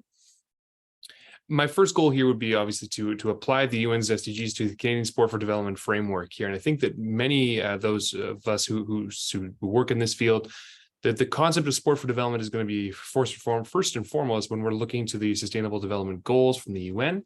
And this is from a paper that I wrote with Dr. Janice Forsyth in 2021. But in Canada, there are essentially two primary funding models for sport. On one hand, the sport development model, which focuses on performance outcomes, and the other is the sport for development, which focuses on social outcomes. Sport programs cannot be funded as both. And that is something that I think is an important distinction to make as we sort of enter this to sport development or sport for development discourse. Quantitative methodologies depend on researchers' often subjective choices about how and which questions are asked. The decisions around how to manage and analyze the resulting data and the assumptions underlying different statistical models. Quantitative methodologies, therefore, are not neutral frameworks that produce objective data that offer unbiased insight into the realities of Indigenous lives. Now, the last sort of bullet point here alludes to the fact that I'm going to be grounding this in some of the work that I'm doing right now with Indigenous hockey specifically. So the question, and this actually dovetails a little bit with what Dr. Watanabe was mentioning with regards to frameworks for evaluation. I think this is one of the issues that came to mind first and foremost when we looked at the Sustainable Development Goals, which is to say, if we have these goals, how do we know that they are being that they're working, specifically when it comes to some of the more sociological questions and issues that are part of the UN's SDGs? So, okay, we have the goals to say provide equality in education and reduce poverty, and that's fantastic. Do we have good measurements for what that looks like? And if you apply it to hockey specifically, I think if you game plan this out, one of the places that you will come to first is likely going to be Indigenous people, certainly as it regards to Canadian hockey specifically. So if we do that, if we say that we want to apply these Sustainable Development Goals to Indigenous people, specifically in Canada, if we want to say that this is going to be a part of our Sustainable Development Goal more broadly in Canada, I think that this inevitably will lead us to a discussion of how to interact with and benefit Indigenous communities and try and apply these goals to these communities. And in doing so, there comes a specific set of issues that I think this is essentially brings me to where I wanted to talk about today, is this different set of challenges that come with applying these SDGs to Indigenous populations. And when we're working with Indigenous populations, what kinds of questions we're going to be asking about whether or not Plan X or Plan Y is successful. These intensely political depictions are readily apparent in Indigenous development programs where, especially in Canada, there's a growing emphasis on sport for development initiatives among Indigenous youth. There is thus an urgent need to produce an alternative evaluation grounded in decolonization that supports Indigenous interests for hockey. This is an important issue here, specifically with regards to the ways in which sport for development programs enter into the space of Indigenous communities and how they are viewed as successful or unsuccessful. In 2018, our research team began to investigate what an Indigenous-led sport for development model might look like, and this has led us into focusing on a specific tournament for the most part, and I'll get into that in our next slide. But our motivation to carry out this research stemmed in large part from a 2018 federal budget announcement that gave $47.5 million over a 5-year renewable cycle to, quote, scale up right to play as a highly successful model for sport for development in Canadian Indigenous communities. Not to say that, again, this is not to say that the sport for development model is broken or anything like that in Canada, but there are certain ways in which we do things in mainstream Canadian sport that don't necessarily apply in the same context and sometimes can actually provide real harm. And when you're describing the sustainable development goals in a sporting context, applied to Indigenous communities, hockey comes up first and foremost for good reason, given its popularity in Indigenous communities, as well as there are in Canadian communities more broadly. This led us to the National Aboriginal Hockey Championships specifically, and this is an area that we have focused on. This data that I'm going to be presenting today is from 2019. We just finished the 2023 tournament in Winnipeg, where we have another set of data that will be forthcoming. But I think that this is a good place to start with our first, and this was a nationwide level of data analysis that we provided from the 2019 tournament, which was in Whitehorse, Yukon. The tournament itself, if you're not familiar with it, was established in 2002. It's an Indigenous-led event for under 18 male and female First Nations, Métis, and Inuit youth throughout Canada. Each event serves about 550 athletes who compete for their regional Indigenous sport organization. As the only Indigenous championship for any sport in Canada, the NAHC offers a unique and stable testing ground to build an Indigenous evaluation model for sport, where data can be collected annually. So again, of course, we just actually finished the North American Indigenous Games. We're fortunate enough to, as a part of the same project, to have a research team there as well. That's, again, a more broad sporting event, much larger than the NAHC specifically. But the NEG, as I've referred to, the North American Indigenous Games, are obviously multi-sport. The NAC is a hockey-specific event. Now, just to speak again to what the event is and why it's a useful sort of place to discuss sustainable development goals itself, the NAHC is an elite showcase for elite players. And that's something that's really important to note first and foremost. And I think we've already had presenters that mentioned that using elite frameworks is not a good way of measuring success of many programs. And I wholly agree with this. And we acknowledge that when we talk about the nature of the NAHC itself. This is an elite showcase that leads to scholarship opportunities. It's normally crawling with scouts from the CHL, Junior A programs, NCAA programs, and Division I and Division II in the United States. It doesn't have necessarily the scouting presence of youth sports as much as I would like. I'm hoping to change that in years to come, but that just is, again, a reflection mostly on budgetary constraints on youth sport programs. But essentially, this is a way for under 18 hockey players to gather, to showcase their skills first and foremost, but also have an Indigenous-led space that focuses on a different way of understanding hockey, and certainly in that elite context. It is like no other tournament I've ever seen. I'm very familiar with hockey tournaments, whether it's something specifically in this age demographic. If you think about a tournament like the Max Midget tournament, if you're familiar with that in Calgary, Alberta, this is a similar in terms of age group, but again, the event itself very different, certainly from a cultural point of view. But I won't make this a presentation about necessarily just the NAC, though I could talk for hours and hours if I was allowed to about how much I enjoy this tournament. So I want to focus a little bit about, and this slide isn't terribly helpful. I'm sorry to have to sort of just present data in front of you. I will describe what it is that produced this data now here. Goal 4 is to ensure inclusive and equitable quality education and promote lifelong learning opportunities for all. And that's the sustainable development goal number 4. So part of our project was to evaluate the players at this tournament, ask them survey questions that treated their presence at the tournament as if they were a success story. So rather than saying taking the more clinical approach to evaluating each individual player like they are representative of larger Indigenous populations, we want to see why certain players were successful to begin with and what we could use as sort of replicative models to produce better outcomes more broadly moving forward. One of the questions we asked a whole suite of them was, do you plan on going to a college, university, or trade school?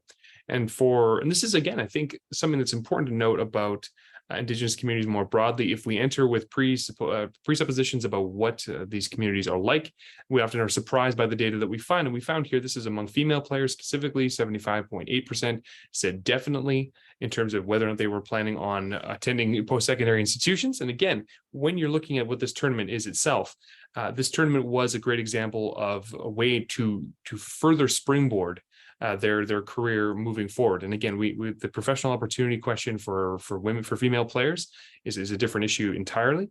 But again, in speaking, certainly in 2023, coming back from Winnipeg, the number of players that spoke specifically about this tournament being an opportunity to further their education was a lot. Whereas when we spoke to young male players, a lot of them talked to us about opportunities to further their professional careers. And some of them did speak about their education as well. But again, the majority were still thinking about professional careers at this point. Whereas just given the nature of professional women's hockey in general, this is a more educational focused tournament, but it does display the opportunity to address Sustainable Development Goal number 4 here specifically. Goal 5 here, achieve gender equality and empower all women and girls. This is an interesting sort of issue as it relates to hockey specifically as well. And it's one of the issues that gave me pause when I was considering how the SDGs apply directly to the practice and the performance of hockey more broadly in Canada. How do we actually achieve these goals when there's so many barriers to achieving these things? And to echo Dr. Darnell, again, I am not here with solutions, more descriptions of problems, which is essentially not terribly helpful sometimes, but this is essentially what we do. So think of the teams you have played on. Were they mostly female or mostly male players? Now, this is the female cohort describing this here, and it was about 47% female, 51% male. Now, when we looked at this data, this is something that when we presented this to Hockey Canada, this is something that raised a lot of interest because, as I mentioned before, these players were considered success stories. Okay, so if they are successful, and we have about a 50-50 split, approximately speaking, between male and female teams when they were playing growing up, is this a description of a successful model, or is this a description of necessarily circumstance? We talked about this with leaders from Atlantic Sport, who mentioned the fact that this is about availability of rinks, and this is there are more logistical issues, which is actually much more in the wheelhouse of our last presenter when it comes to actually event planning, when it comes to how these events are actually produced, and less so about any sort of necessary inequality that exists at the sort of structural levels. But I think it presents a great example here when we talk about how do we achieve a sustainable development goal broadly in hockey, when we are looking to achieve gender equality, when the experience of hockey among male and females across the hockey system is not uniform. And these are parts of the question that I think interests me the most, is how are we going to evaluate what equality looks like, and certainly how empowerment looks like when we are talking about certainly the under 18 class here as well. How are they going to express what equality would look like, and does it look like entirely female options for young players? Does it look like a more free and open delineation between male and female playing at a younger level?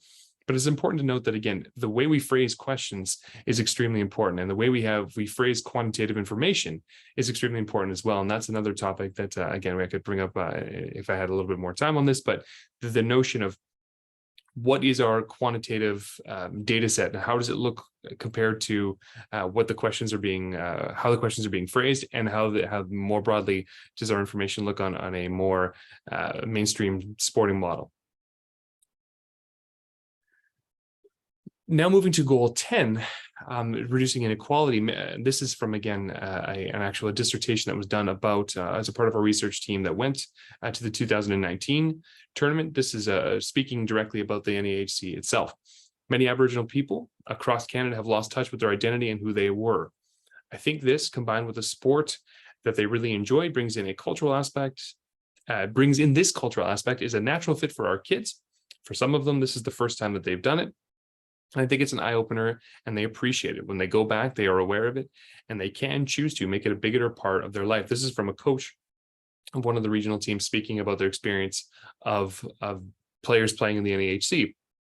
This coach themselves was actually a veteran of the NAHC themselves when they were younger, and spoke to this notion of the ability to use hockey in sort of this cultural sense. And this is, again, a tricky issue to be sure, because if we talk about this all the time, we speak broadly about hockey culture being something that we are looking to fix, correct, unpack, whatever verb you'd like to use there. I mean, hockey culture is certainly something that is not perfect.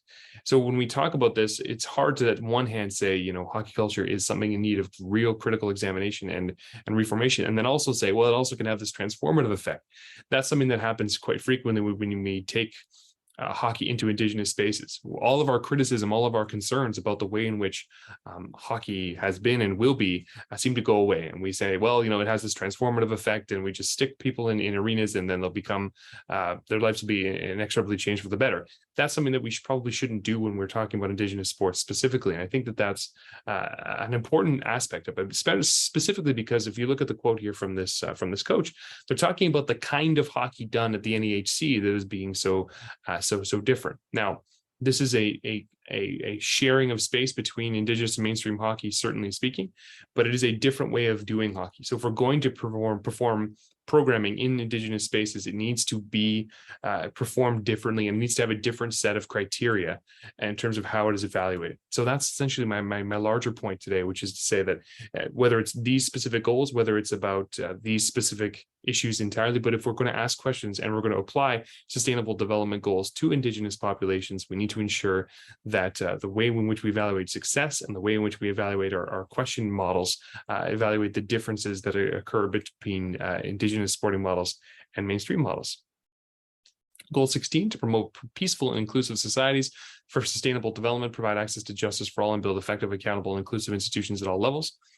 Our research revealed how Indigenous sport leaders also see the NHC as an important vehicle for producing outcomes that go well beyond sports, as do the participants, their families, and friends. This positions the NHC as a social development program. So again, if we imagine hockey capable of producing these outcomes, which is again a question worth asking to begin with, if hockey, capital H hockey, whatever that looks like to us, and the institutions that provide hockey and all of the sort of issues that go along with it, and certainly as Dr. Donnell alluded to, there are issues in terms of the way that hockey is delivered at every level. And I work with 2 national safe sport partners in trying to produce better safe sport programming in hockey specifically. And this is an issue that constantly comes up. But when I do work with them, one of the things that I constantly remind them of is when work is being done with Indigenous sport providers specifically, it cannot be done in the same fashion, this sort of top-down approach. It needs to be done from a place of relationship building, which of course takes time, effort, and money to produce effectively. And when you're dealing with the provincial and territorial Aboriginal sport bodies, PTASBs for short, it's important that you work with them in a sense of honesty and forthrightness when it comes to helping out their very specific regional concerns. We talk about Hockey Canada so frequently. We talk about how these goals and how they can be applied to Hockey Canada and how Canadian hockey writ large can change. But we know this if you're familiar with Canada in any sense, and in any country, frankly. But this is a product of geography. So when we're talking about Indigenous sports specifically, I mean, it is very difficult, and it is basically impossible to provide programming that addresses all Indigenous issues, and we should shy away from these sort of monolithic approaches to applying sustainable development goals to quote Indigenous sport, when sport in the Maritimes and sport in the prairies and sport in the North and sport in Ontario, when it comes to the provincial and territorial Aboriginal sport bodies, is extremely different. So the NEHC is a useful place to sort of test these successes here, because as a function of this geography, it is rare to have opportunities to evaluate hockey specifically in one spot. And that's what really makes the NEHC effective. There are limitations, we understand that. But when we're looking to sustainable development goals, it's going to be difficult to imagine what are our tools for evaluating success look like, and if we did have them, how would we sort of look to measure their success? And this is something that we've also wondered about ourselves, and we looked at the NEHC for those answers. And that's essentially the end of what I wanted to talk about today. Essentially, to summarize more succinctly, we need to make sure that we're asking the right questions. We need to make sure that we know what the answers to these questions could look like. And if we're looking towards a population within Canada, I think that there's an obvious connection to Indigenous populations. And if we do so, we need to be mindful of the data problems that exist in dealing with problems addressed to Indigenous spaces more specifically. Thank you so much. I hope I didn't take up too much of your time.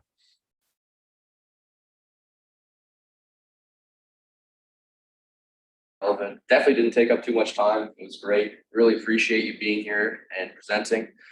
Just before I introduce this next speaker, I'd like to mention for all of you on Zoom today, I reposted the link to the consent form for this workshop. It's for compliance reasons. We just need you to sign your name there so we can use this information later for further research. So I'd appreciate if you took 2 seconds to do that.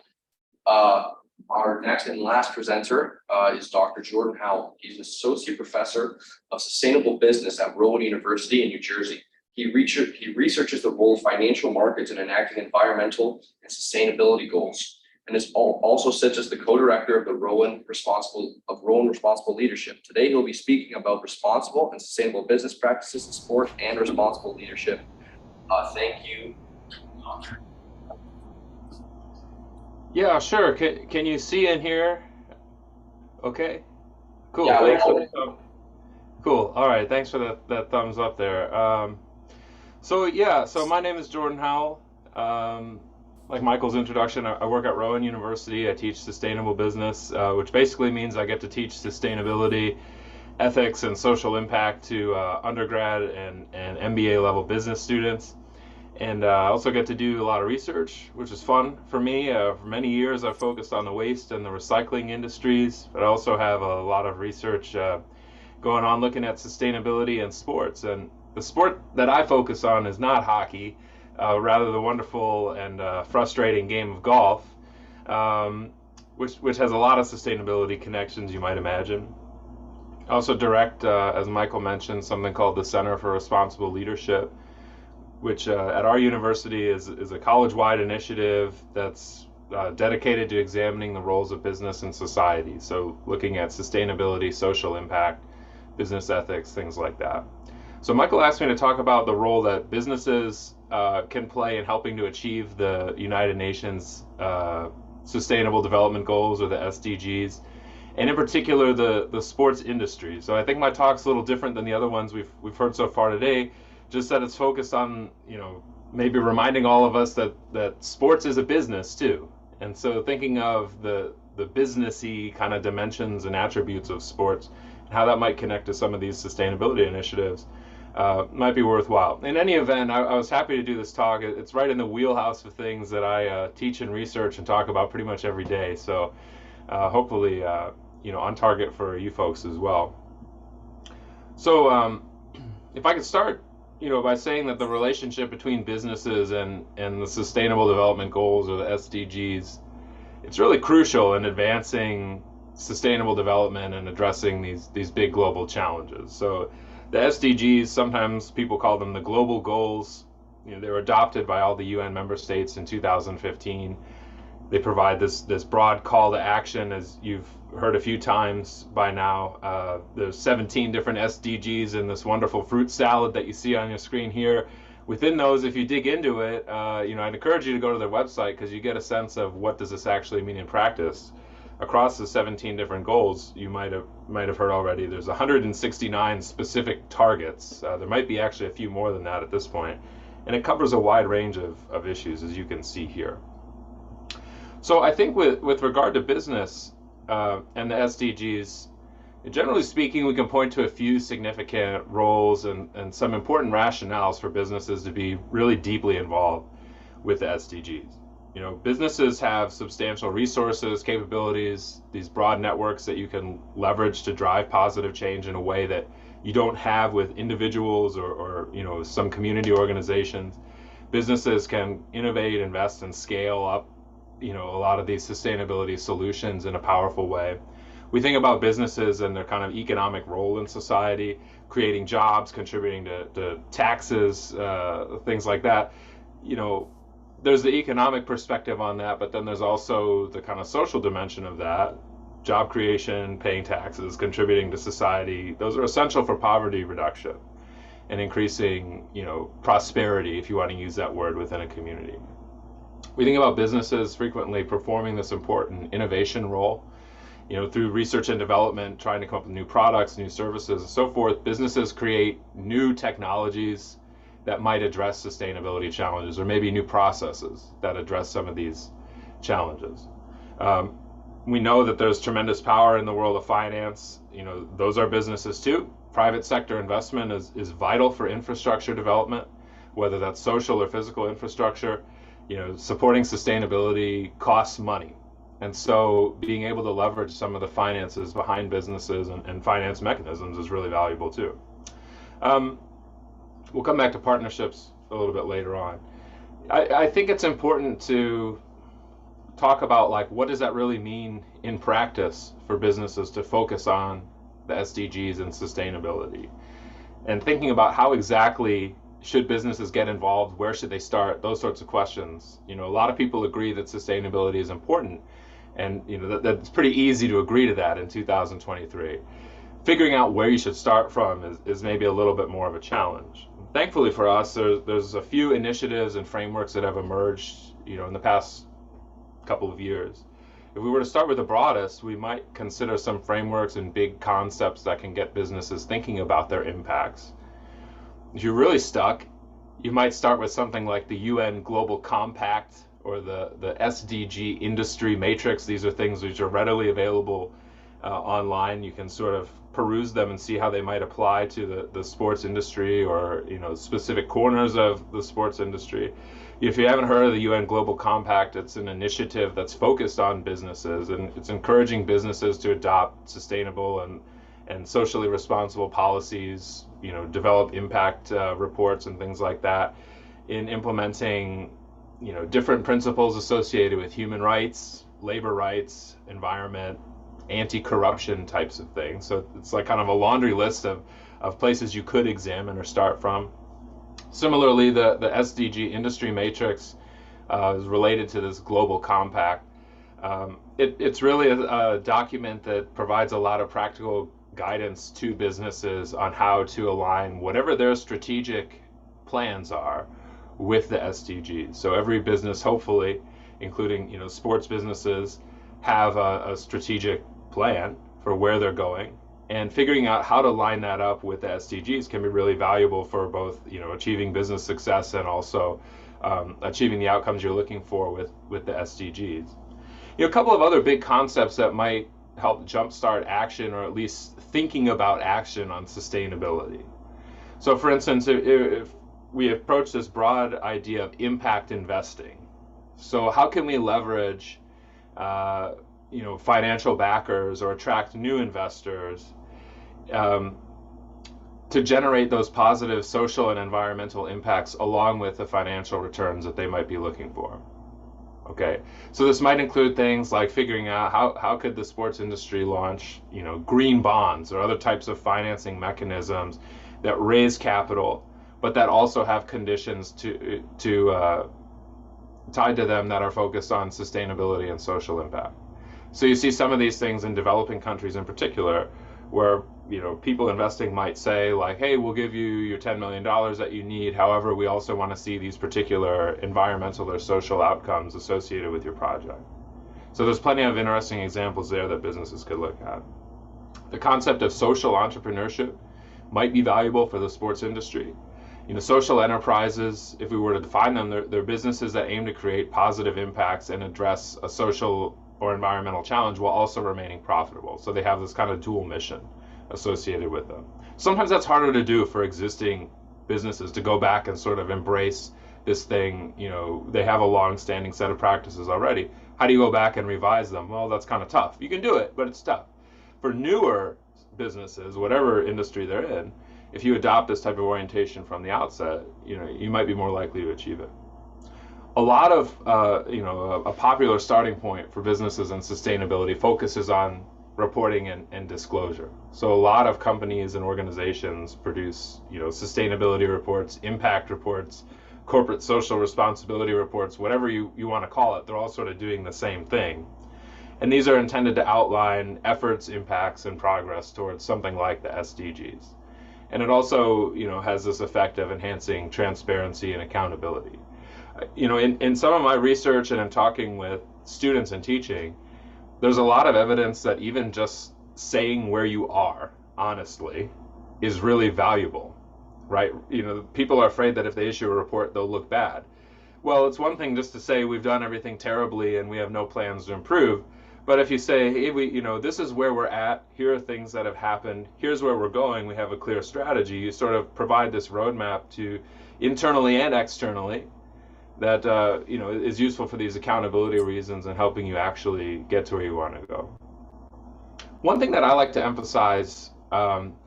is that regardless of the starting point, I think overall the alignment of business strategies with the SDGs is kind of a win-win situation.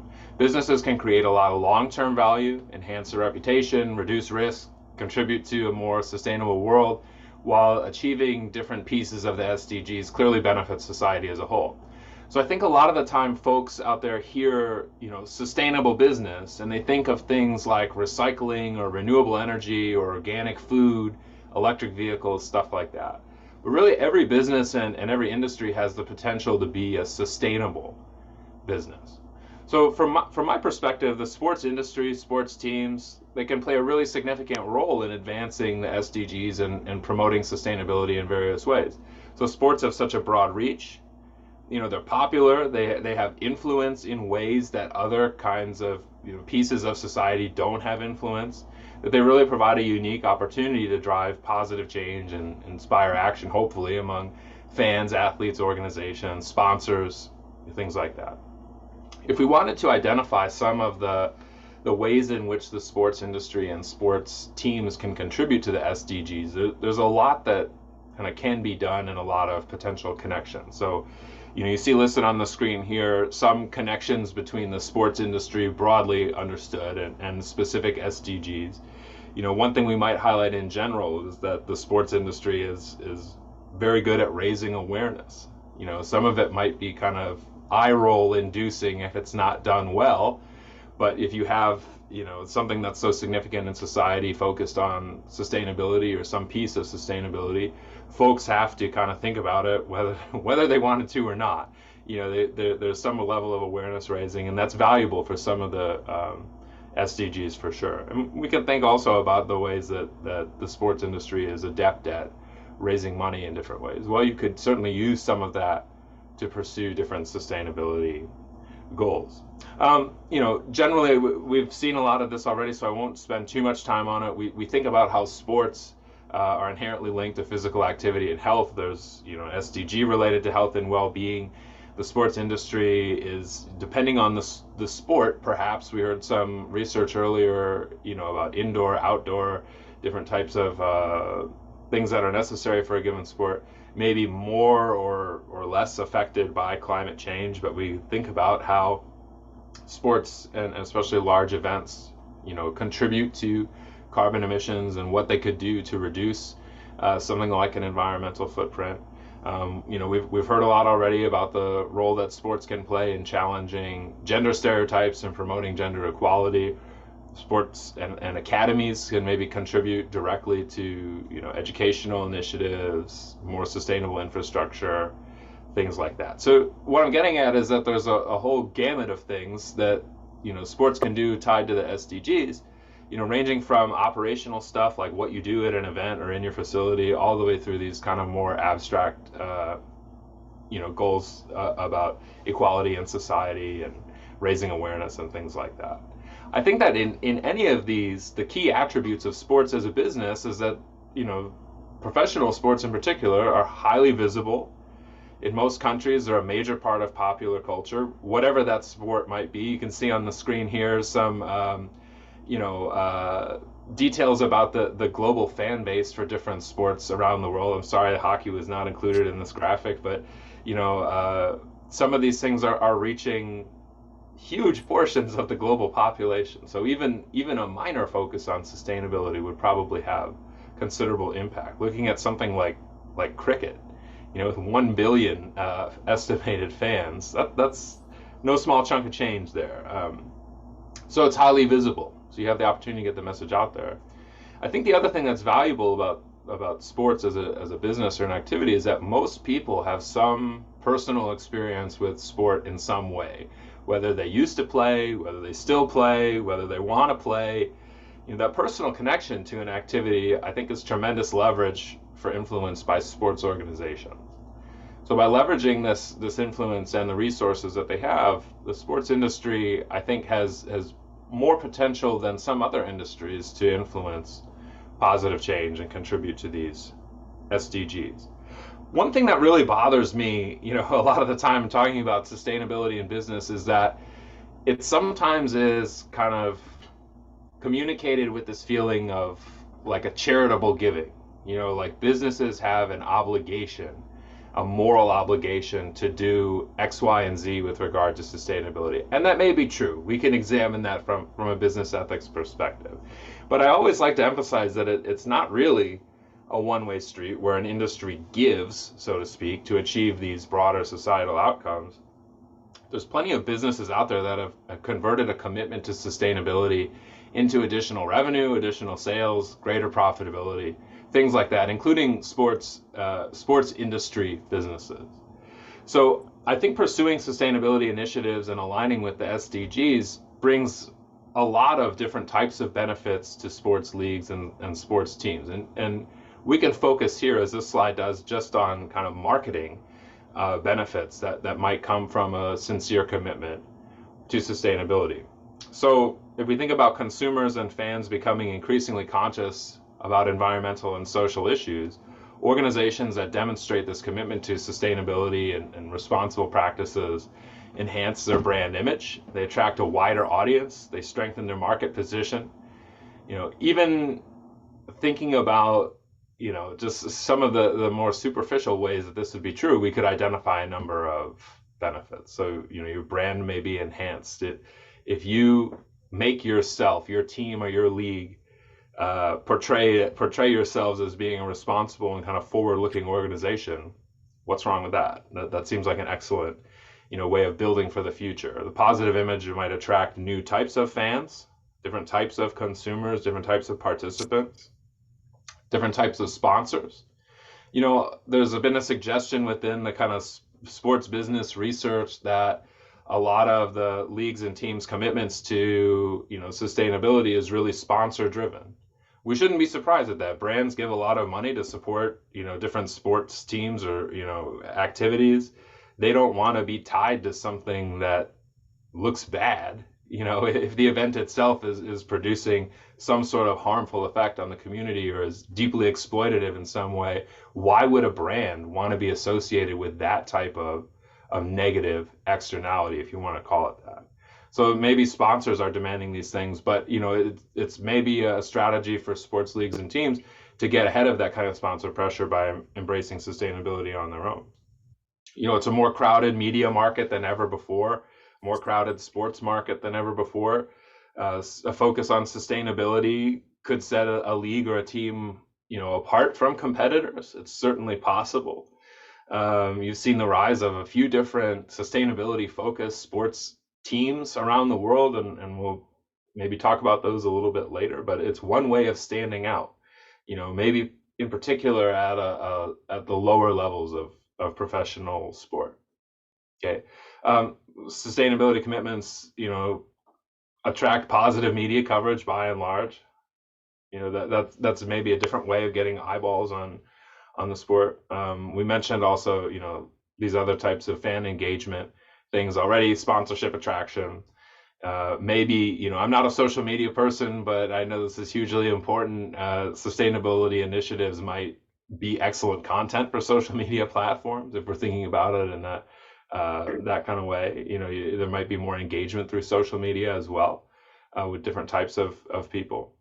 You know, there's something interesting, I think, also to be said about a commitment to sustainability and sports teams focus on performance and outcomes, right? It's possible that, you know, greater focus on sustainability internally has positive impacts on athletes and on staff. Maybe the people that are, you know, sort of behind the scenes within the business of sports.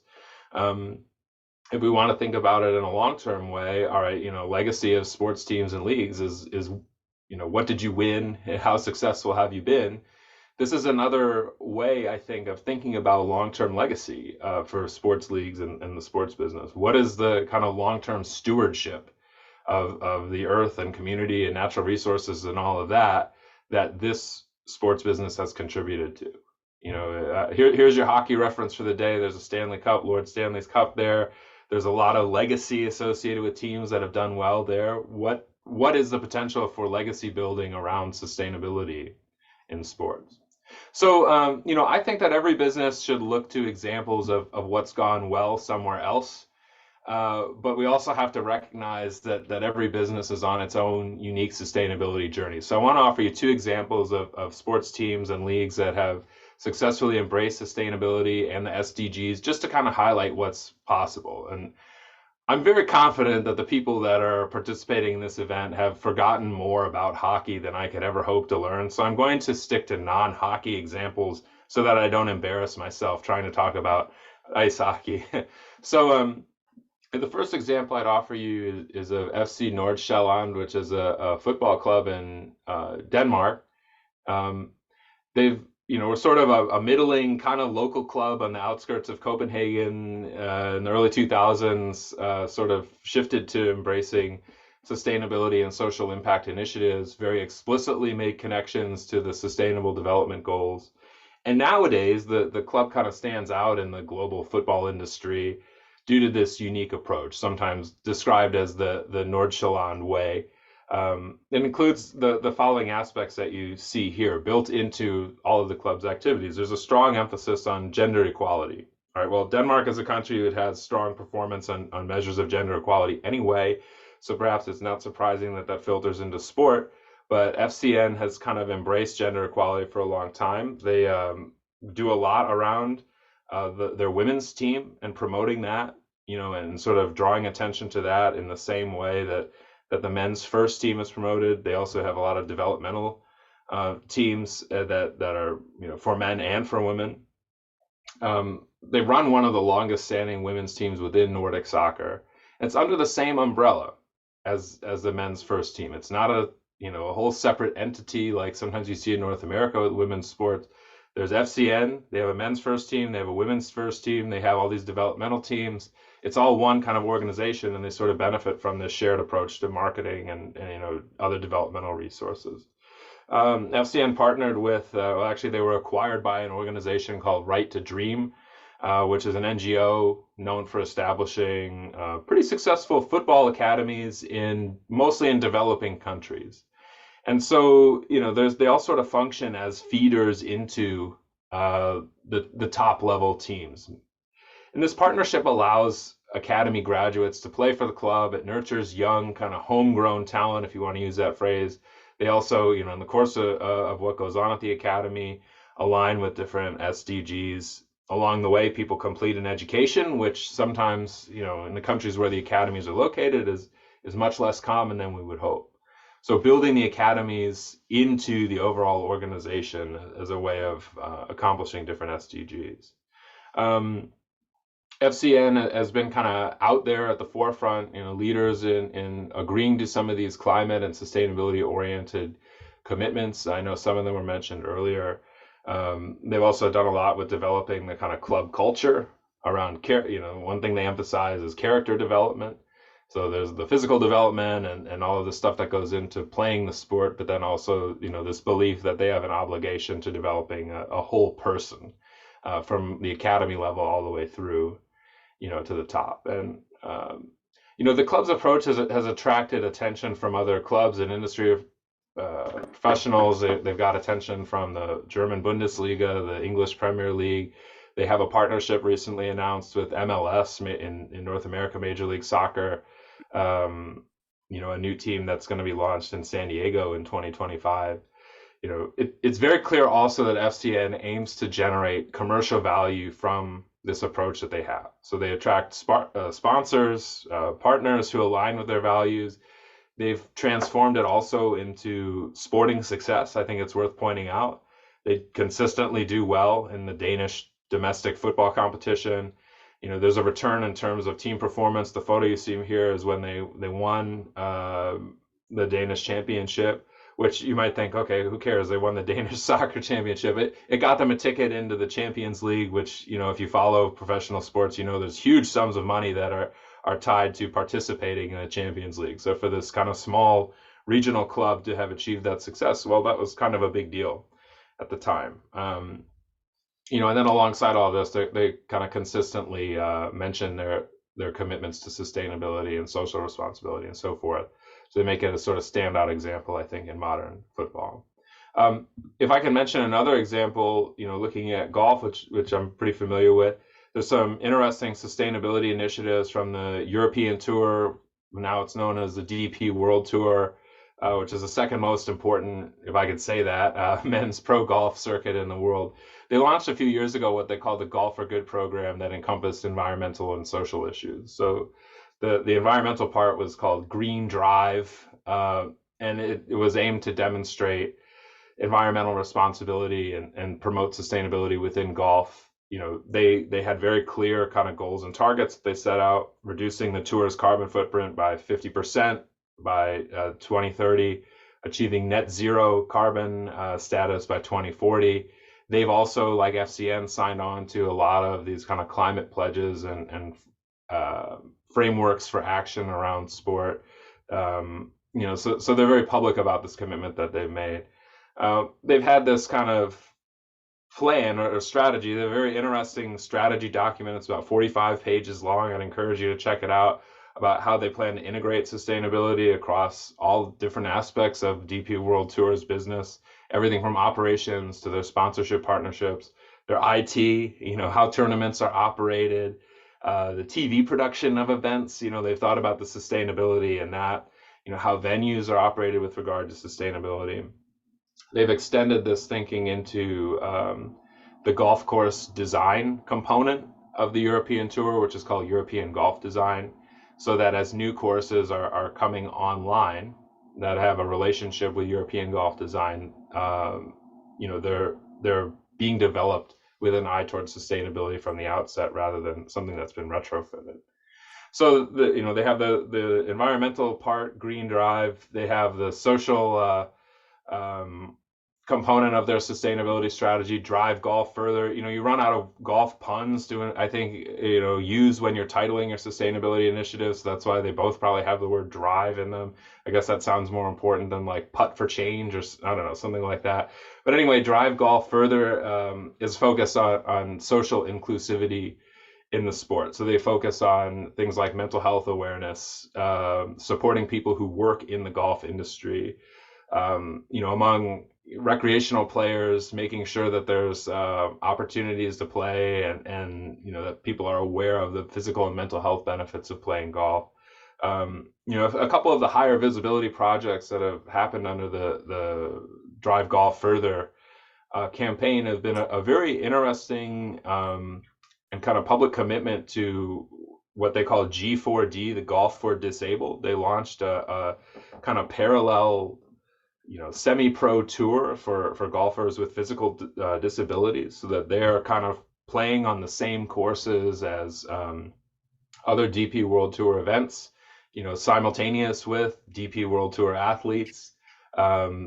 The G4D program, as they abbreviated it, is open to men and women. It's sort of portrayed as like this inclusive environment for elite golf, for golfers who maybe hit the ball a little bit differently than everyone else. They've tried to transition it from this purely volunteer organization to something that you know, does have professional staff and kind of raising the quality of what's on offer.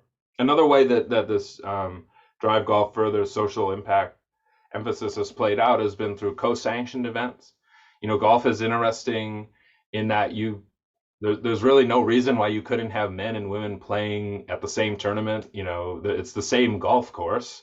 And so launching these co-sanctioned events, the sort of mixed events as they call them, the most prominent one in recent years has been the Volvo car Scandinavian mixed, where, you know, one portion of the competition was actually LPGA players competing against DP World Tour players, and it was won by a Swedish woman named Lynn Grant.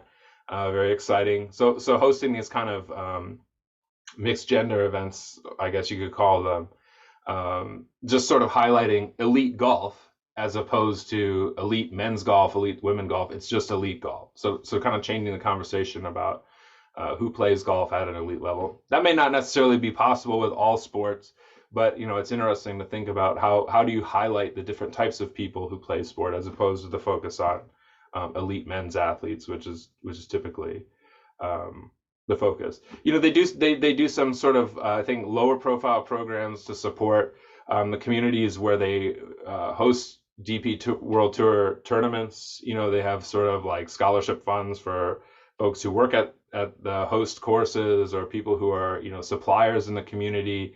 They have a very interesting diversity and inclusion strategy.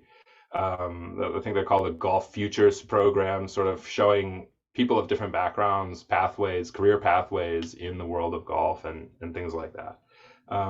So I think I'll leave it there. I know I'm the last thing between, the coffee break. Thanks for letting me share this information with you. I'd be more than happy to discuss further, whether it's now or via email. But I really hope that there's something useful in here as you think about the future of sustainability for ice hockey in Canada. So, all right, thanks. Thank you very much, Dr. Howell, for the insightful presentation. Now we will go into our brief coffee break, I think, because we ran a little long on presentations. We'll keep it to 10 minutes. Maybe we'll come back here around 11:23 if that's possible. But again, thank you to all the presenters for the amazing presentations. It's really insightful. After the break, we'll have about an hour of Q&A for the presenters specifically, followed by some guided questions. Thank you.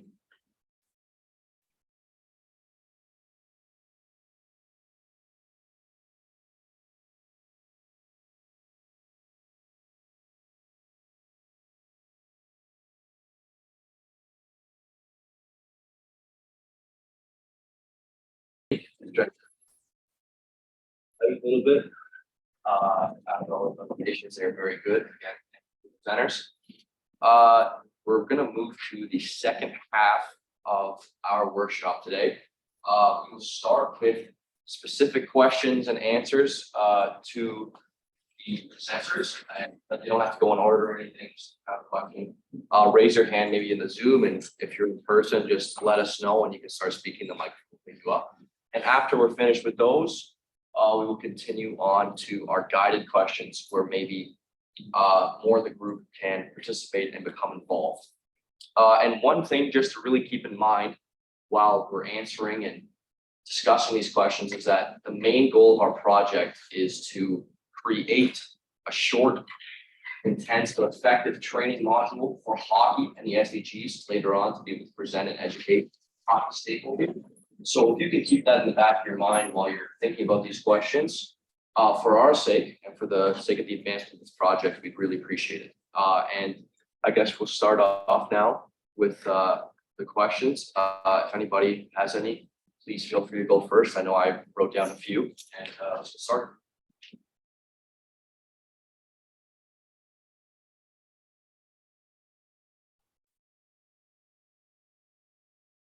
I don't know why it's just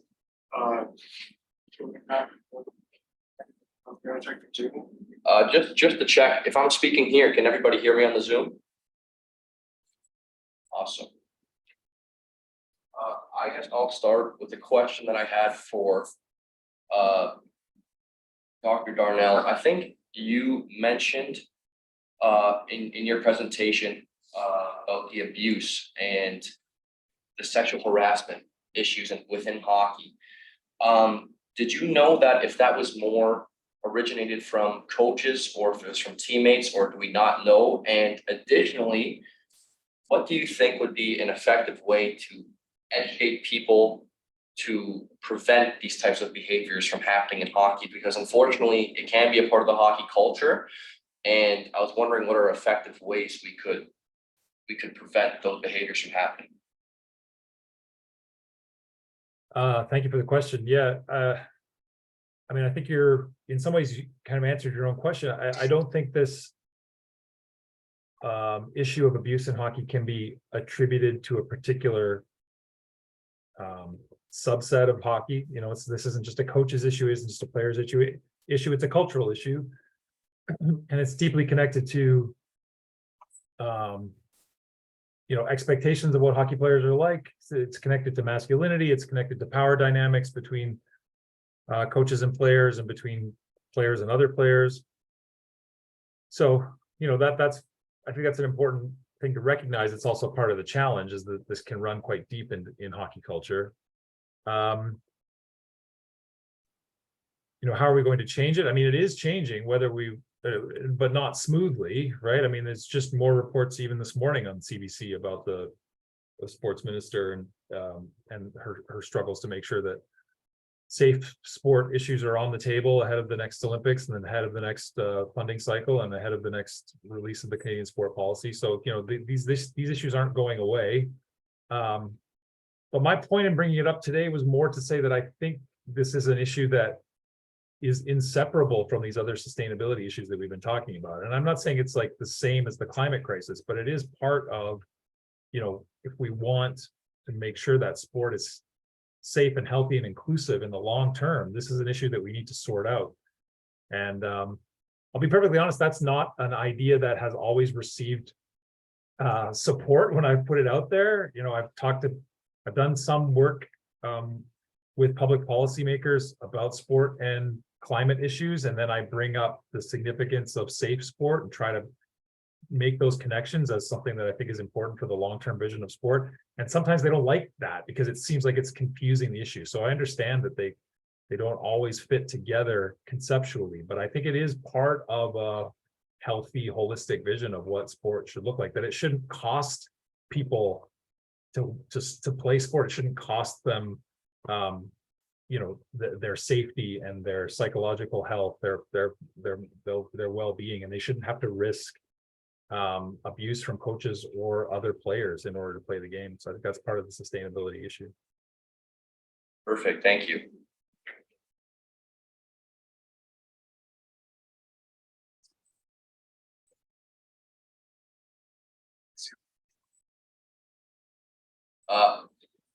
My next question will be for, sorry, let me just find it on my paper. For Dr. Watanabe, when you were talking about air pollution,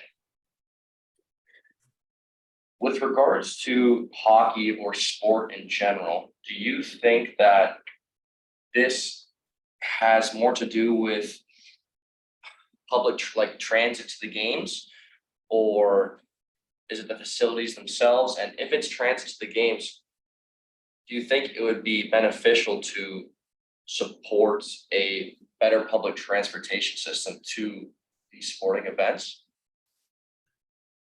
She's not back yet.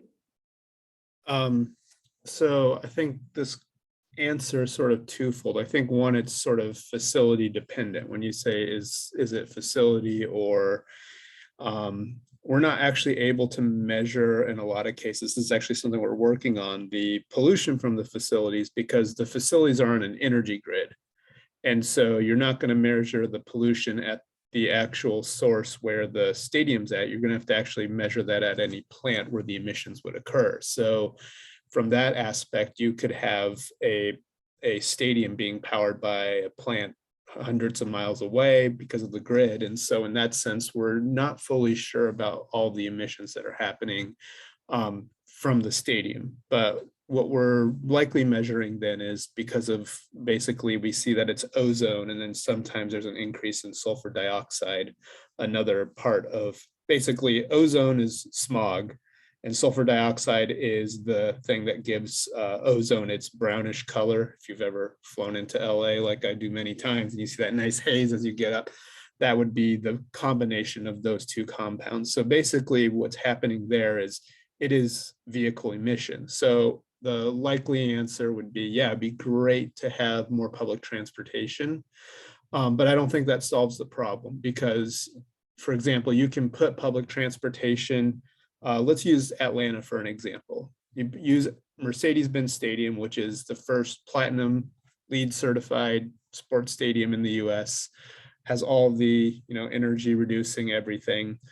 Even if it has public transportation, though it's not great, you could increase that, but there's still the problem of the enticement. And that enticement is there's a giant parking lot across the street. So yes, you can increase public transportation, but until you change the culture and you change the incentive of fans to drive to games, matches, you're still going to have the same problem, right? So I don't think just public transportation alone is a solution. I think it's a solution that requires teams, leagues, local governments, obviously and then other agencies to probably get involved to have this kind of solution. Now, what we're working on also is sort of the example of Europe, where there is, for example, the match day ticket. So in, some German leagues, they will give you a ticket. So if you get a ticket to the match, it comes with a ticket to a game.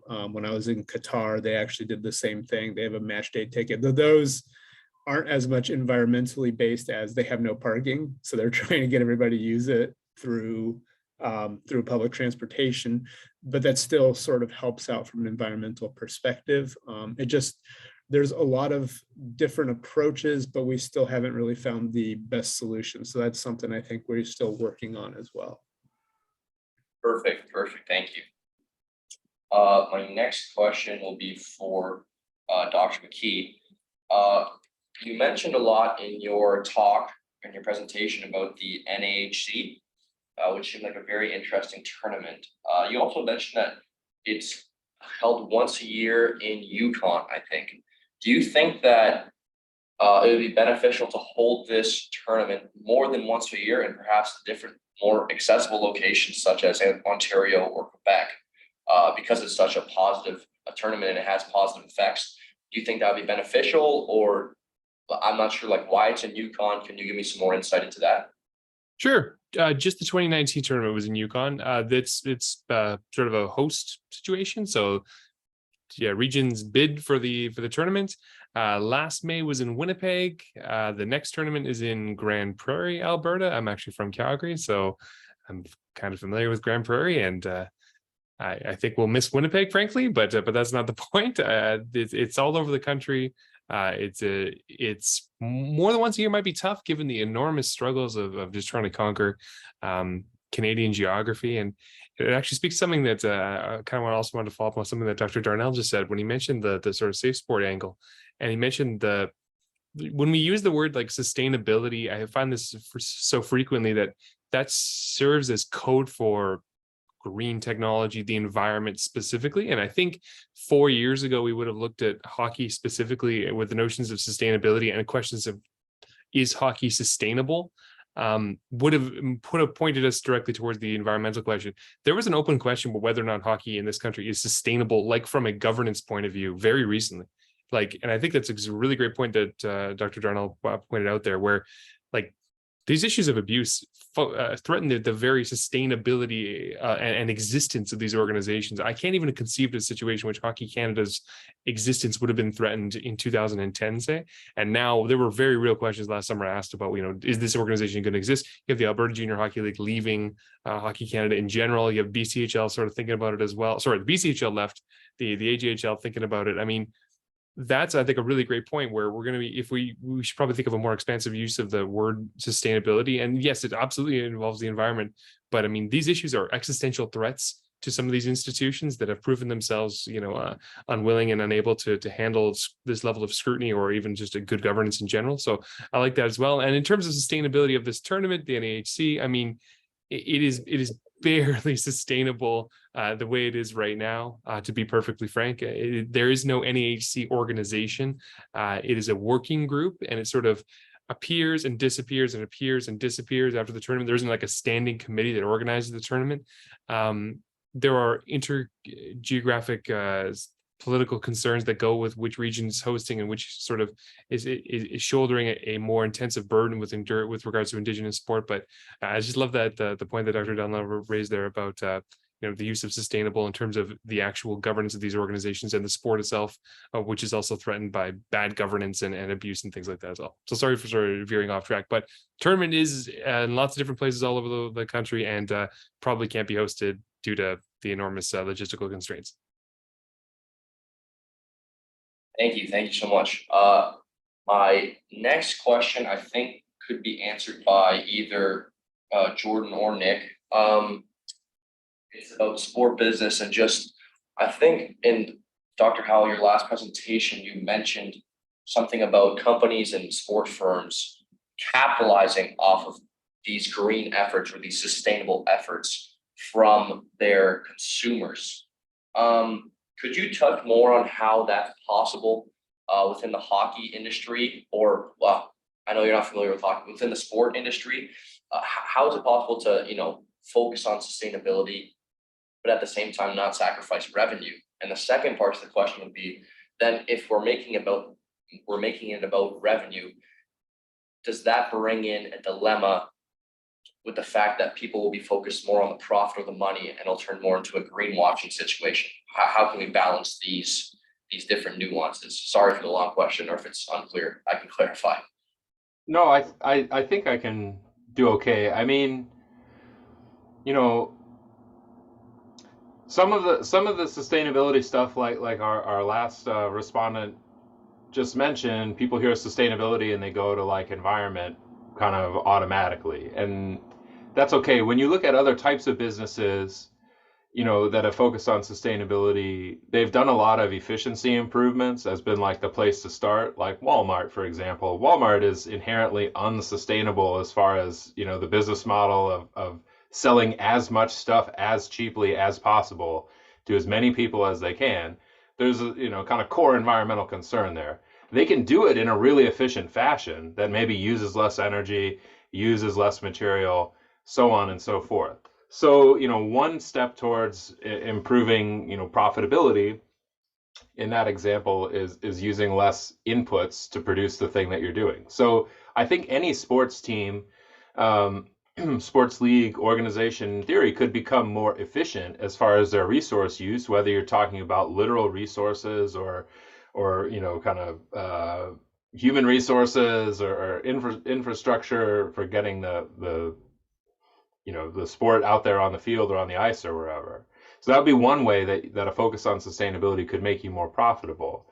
I think longer term, and it is longer term, you have to find ways of demonstrating a serious and kind of meaningful commitment to some core principles. And the example that I always give is the clothing company you may have heard of, Patagonia. All right, so Patagonia makes outdoor stuff like any number of other hundreds or thousands outdoor clothing manufacturers. However, they have about a 20% price premium over their competitors. And, you know, some of it might be attributable to higher quality stuff. Okay, certainly not all of it. The rest of it is because over time, they found consumers who are willing to pay more for a brand with serious sustainability credentials that can demonstrate what it is doing to reduce its impact, that is sort of, you know, pointed out where they've gone wrong and apologize and make up for it. They have these demonstrable commitments to the things that they say they care about. And they've translated that over 50 years plus into a higher willingness to pay. It's a long road to get there, and there's very few companies like Patagonia. You look at some of the examples in the sports industry of teams that have kind of a sustainability commitment to them, and a lot of them are pretty new. You know, there's a soccer team that launched in the US not too long ago called Vermont Green FC. They're in like the second or third division of US soccer. They're semi-pro, right? But, you know, their entire branding, their mission, you know, what they spend their money on is around environmental justice issues, climate change, things like that. They've existed for 3 years. FCN that I talked about it in my talk, the Danish football club, you know, that's like a 30-year history at most, right? And most of it has been focused on the sustainability stuff, but not all of it. Now that's sort of a key part of why you might be a fan, you know, particularly if you're a foreigner like me. You know, you could pick any team in a league. Well, I care about sustainability. Which of these teams has also a clear sustainability commitment? Well, I'll give them my money if, you know, if I'm going to buy a jersey or if I'm going to go watch a game in Denmark or something like that, right? So I think that it's a multi-part thing that takes time to build up, but you have to demonstrate that you're actually, you know, committed to sustainability, find a way of telling people that that's true and showing them that it's true. And then, you know, the third part is, you know, converting the sale, if you want to think of it in those terms. So it's not a short road to enhance, you know, profitability long term. Some of the efficiency stuff might be, you know, at your facility or the materials you use or whatever. But, you know, in the long run, it certainly takes a while. Perfect. Thank you. If anyone would like to add or ask any other questions, please feel like you're welcome to. If not, I can ask my final question, I guess I will, is for Dr. Darnell again. As a sport for sustainable development professional and expert, I know you edited the handbook there, the Routledge Handbook on Sport for Development and Peace, I think it was. I forget the title, but you're also, it's interesting, you're also a hockey coach for your son's team. And I guess my question centers around minor hockey. Where do you think there's the most capacity to educate and train, per se, youth hockey participants on SDGs or sustainable practices within the minor hockey community? Some examples I thought of perhaps were like team fundraisers for sustainable nonprofits, or awareness events where you have your team jackets and you brandish a logo with regards to the SDGs or another organization that you'd like to support. Do you think that thinking along those lines is correct? And are there any other ways you see minor hockey having the capacity to advance and increase the advocacy for the SDGs? Yeah, that's a great question.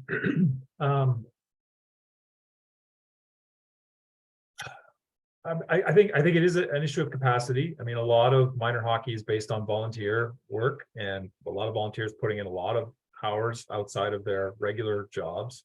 So, capacity is always limited. And I think if we're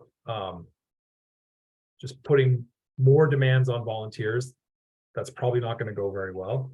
But I think we're at a point, it's a theme throughout the day, where we can't ignore these issues anymore. And I think if we're, that we need to integrate them into amateur sport, means it has to happen at an organizational level. I don't think it's reasonable to expect volunteer coaches, as much as they might be interested in these topics, I don't think it's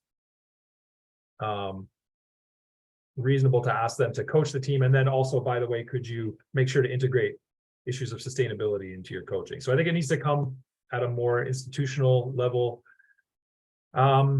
Like other social issues in sport have had to find their way into the sports system. Like another thing that's really important in kids sports these days is the abuse of officials, right?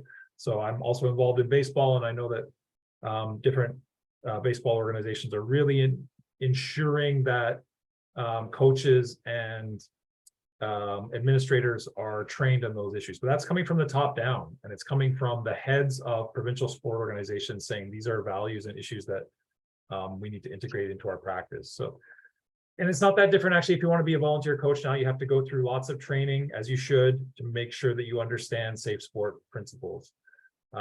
So my point is that I think we're at the level now where we need to integrate discussions and values and issues of sustainability into the training of volunteers, and have it come from high-level administrators so that it filters through the system. I don't think it can be just left to volunteers to sort of implement on an ad hoc basis. But I also think we can't use that as an excuse to say we're not going to deal with this issue. Organizations, hockey organizations, need to deal with it. And it would be great to have some leadership from Hockey Canada or from the different provincial federations that would, make it as easy as possible for volunteers to understand that this is something they need to pay attention to in the work that they do. Thank you so much. If no one has any other questions for the presenter specifically, I can move on to our guided group discussion questions. Okay. So the first couple of questions, I think we've probably covered most of them already, how hockey relates to the SDG specifically. We heard a lot from presenters how this is possible, so I think I'll skip over the first couple. And probably go to the more heavy hitting questions. I guess this is a good start as a bit of a warm-up. Which three SDGs, which three goals does hockey as a sport need the most training / education on, and why? So I guess the way you want to think about this is which three goals have the most relevance to hockey, and at the same time balance with the fact that perhaps these three goals need the most work on in hockey. based on what you've heard today from the different presenters, and presenters, please feel free to chime in on this.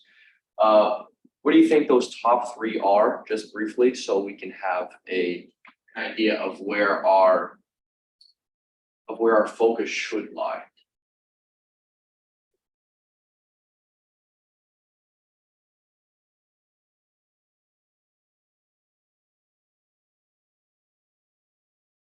Open, it is open. Yeah, open discussion for sure. I mean, for me, I'm impartial. I think number three, the good health and well-being, is probably where I think most things want to start, because it's the most easily affected by us, because it starts with what we consume at an individual level on a day-to-day basis, whether it's what we do for exercise or what we're consuming to give our bodies energy and to be able to go out and peer in the world, however that may be. And I think that for me, the most important thing is to educate more people, and especially ourselves, but just and try to be an advocate of good health and well-being. And I think that the number one thing is to understand how that impacts us on a day-to-day, because that will be the one that we are all sort of in control of the most. I think there'll be the most instance of having something that we can positively impact on the world, and that will happen often on a day-to-day basis. And I think that for me, that would be the one that stands out the most. I think quality education is also important, but I think it goes hand in hand with how we show up in the world, and if we're ready to receive that information and act on it. Perfect, thank you. That, I know you can't, for those of you on Zoom, you can't see him, but that answer came from Mike Fernandez. That's a person today. Mike played in the NHL for a little bit and also had his own hockey school now. If anyone would like to answer again, any of our presenters or anybody in general. Oh, yes, Dr. Yes, you have your hand up, please. Yeah, perfect. Just specifically on, I think I'm just trying to get the actual number 3 there. I think that was where we were just talking about, that was SDG 3 we were just speaking about. Yes. Yeah, I think whichever SDG specifically addresses the abuse question and safe sport, I think is the one that requires the most training and education, and that's specifically answer this question. This is one that there's certainly what went from being kind of an ad hoc model has now become a very lucrative private industry in terms of the promotion and these training modules that are sent out. And Dr. Donnell alluded to the ones that are, I think, required. There's respect and sport module as an example from Respect Group Incorporated, company that is backed by pretty substantial financial commitments from some players, and including also the public facing ones by Sheldon Kennedy. And there's a problem of scale when it comes to these training modules, for sure, because as Dr. Donnell also mentioned, that this is an issue that applies at the organizational level, which is to say, like, how realistic is it, just to again echo something that was just mentioned by Simon, I mean, how realistic is it to ask volunteers to become safe sport experts? And so this industry is at a sort of crossroads right now, where you have a large amount of people that require training that really there is no regulation for right now either, and there is no sort of safe sport regulator. I can envision that coming in the future, but this is, I think, one of the diciest sort of issues here, because I mean, when it comes to some of the abuse issues here, I mean, that we've been seeing the past few decades, I mean, some of them range from things that can be handled, in a seminar, and some of them are things that need to be handled by law enforcement. They're so serious. I mean, and the line between developing healthy locker rooms and understanding when to contact the police, I think has been blurred in some sort of these spaces where the sanctity of a lot of these spaces are respected far too much. So when it comes to which of the SDGs needs the most training and education, whichever SDG specifically targets that sort of safe sport training module. And I think, again, that this has gone from being something that we ought to do to, I think, for maybe the next 5 years, something that will be required and hopefully regulated by some sort of regulatory agency, though again, the realistic nature of that I'm not so sure about. But anyways, I think that's the one that requires the most training and education. Thank you so much for that. Thank you. Is there anybody else, any other SDGs to mention? Perhaps, I think it'll be one of the questions later today, but a large issue in hockey is affordability, as anybody who played hockey knows. Oh, sorry, yeah, go ahead. I didn't see you there, Dr. Darnell. Thank you. No, that's okay. That's okay. I have an insight from a related project that I think seems relevant here. I've been interested. It's not about hockey, but I study sport for development, non-governmental organizations, right? So organizations around the world that are using sport to meet various development goals. And we've noticed a trend that, when those organizations are committing to particular SDGs, they tend to choose and connect their work to the SDGs, all of them except the environmentally focused ones, right? All of them except climate. So we've been doing this work recently, trying to figure out why is that the case? Why do sport for development NGOs focus on gender equality, but they don't focus on climate? And we're still kind of sifting through the results of that, but basically the main theme from those organizations is they feel really well prepared to use sport to support gender equality, for example, but they don't feel like they have the skill set as sports people and as sport for development people to pursue the specifically environmentally focused SDGs. So when I see this question, I think the sports community needs, and sports stakeholders need, some help and some training and some support to understand that they can make a positive contribution specifically to the environmentally focused SDGs, because the other ones those connections have been made. I mean, we don't necessarily, it's not automatic that sport will lead to gender equality, but I would say if you look at the sport for development field, people feel much more confident about using sport for those social issues, and they feel less confident about using sport to support environmental issues. Thank you so much. Yeah, great point. It's good to know that a lot of sport industries and sport organizations don't focus as much on the climate goals. That's very interesting. It's something we'll probably look into and keep in mind for the future. If anyone else has anything to say about this particular question, please feel free, but if not, we can move on to the next one. Can I do a quick?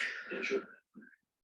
Thank you very much. Very, very interesting discussions. I just want to add a point here regarding your question, Michael. That is, of course, important when we want to focus on specific SDGs. But in my view, I'm looking at it in this way.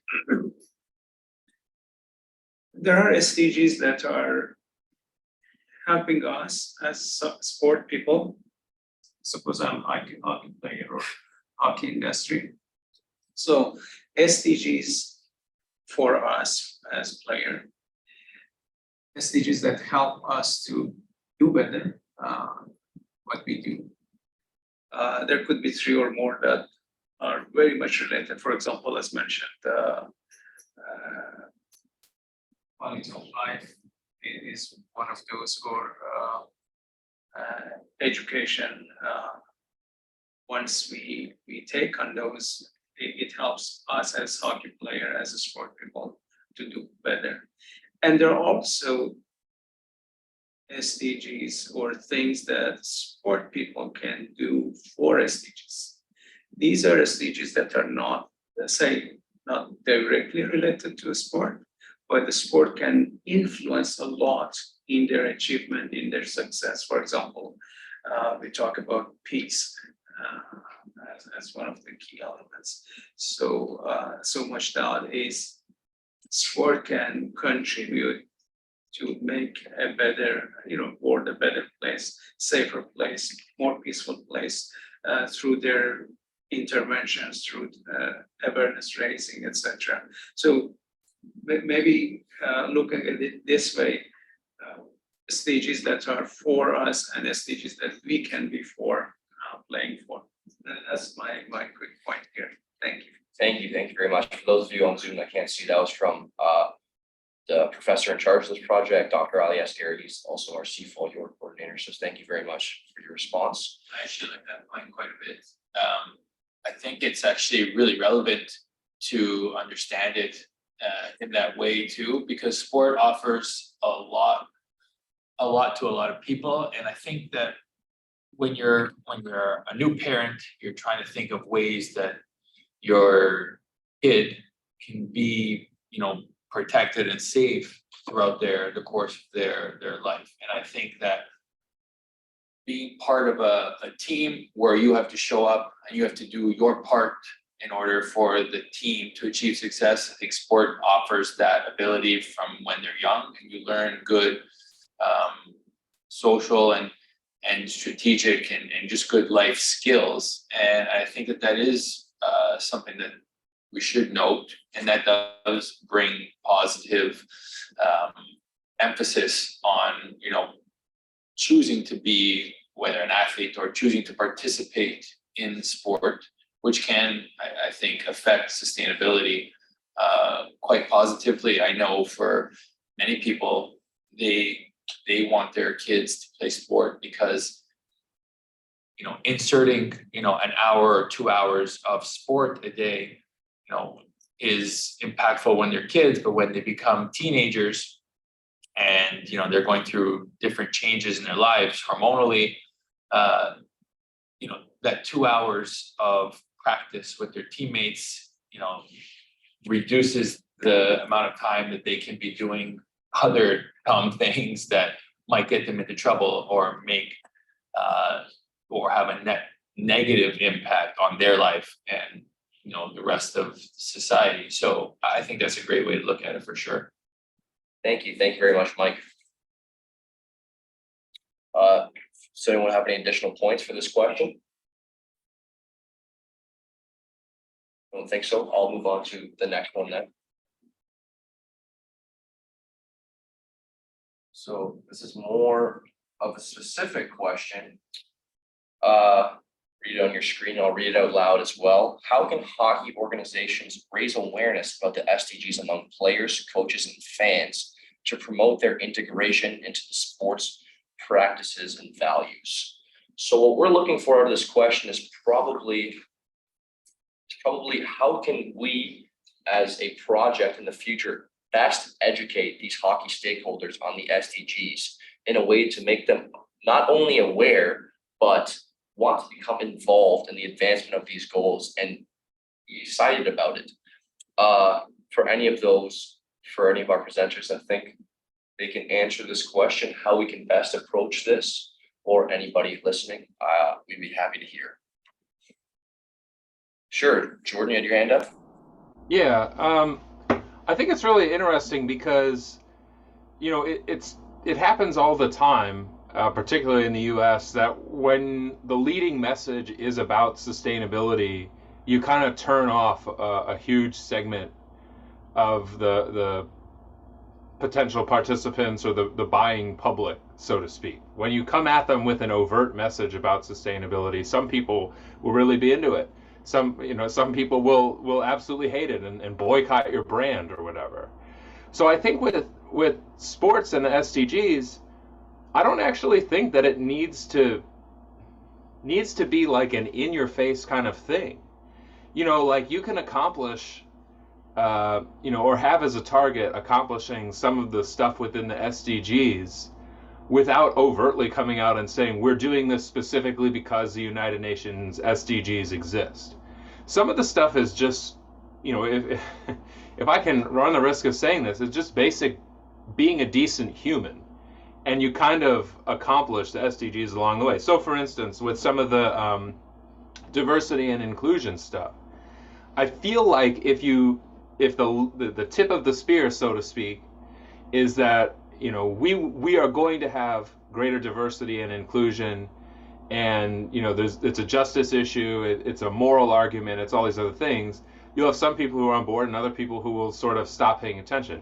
If instead you just build the program and pilot it and let it run and then look back and say, hey, we made significant progress towards this particular SDG, and that's why we should do more. My feeling is that that's almost a more effective strategy to build it and then hype it later with some of the SDGs versus some of the other ones. Maybe you do need to kind of lead with the SDG focus too. So like, for instance, on gender equality in sports, I think you can be out there and sort of make the case for gender equality in sports, and that's an important piece of the puzzle. But, you know, I think a lot of folks kind of lose interest when they hear that message and they might agree with it, or they hear that message and they disagree with it, and nothing actually changes on the field or on the ice or whatever. So, you know, simultaneously building the program and kind of making the connection to the SDGs seems more important than just kind of like stopping at awareness raising. If that makes any sense. I don't know if that was articulate enough, but you know, it seems like with some of the SDGs, you don't necessarily have to be explicit about them. You just sort of go about doing them and then maybe look back and demonstrate the progress that you've made. That's my feeling anyway. Can I jump in on that? I think that's spot on, actually. I think, you know, a lot of, it goes back to the point I was making just a minute ago, that a lot of NGOs that we've talked to feel uncomfortable about promoting sport in the service of sustainability because they don't feel like they figured it out themselves. So we don't need, I think what that leads us to is we need less about trying to educate others and more about leading. And we need sport organizations to take the lead and start acting differently. This is kind of the point I was making in my last slide, that sport is not going to solve the climate crisis. Sport is in the climate crisis. So it needs to respond to that, act differently. And by virtue of its already significant place in culture, people will notice. And then sport will start to take up, I mean, this is the best case scenario, but sport will start to take up this leadership position and become an example. But that needs to happen through action. I think this is exactly Jordan's spot on. This needs to happen through action, not through, let me tell you how you should be doing it, because that's when we start to get into these really divisive climate politics, which we just frankly don't have time for in sport. It's time to start doing things differently. And if I appreciate that that you think I was right, Simon. That's great. I rarely get that in my day, so I'm glad that you appreciate it. You know, but if I can just, you know, another example that comes to mind right now, at least in the U.S. context, is with the Women's World Cup, the soccer World Cup.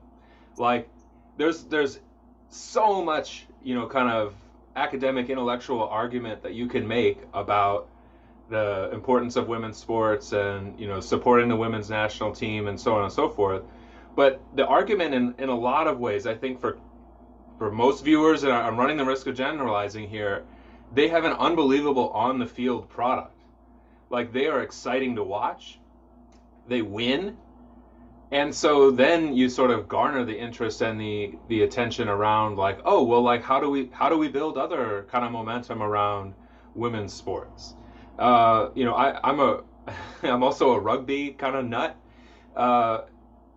Like, there's been a lot of growth in women's rugby too, and it seems to be a self-perpetuating thing. Maybe it's the same case here with some of the SDGs, where like something happens and it goes really well and you capitalize on the success to kind of backfill into accomplishing the SDGs more so than leading with like the SDG as a goal, even though goal is in, you know, the acronym for SDG, if that makes any sense. Yeah, thanks. Yeah, thank you very much, Simon and Jordan, for that perspective. It's true. I think I've noticed as well, like, that sustainability issues can become very taboo and over politicized, which, you know, that's obviously not good for their advancement. Just a quick follow-up on that. So for us as a project, later we would like to aid in training and the training / education of the SDGs with regards to hockey, like presenting to different hockey organizations, youth leagues, youth teams, junior teams, etc. Where do you, like, taking your last points into consideration, what do you think we should speak about in those training meetings, or in that module?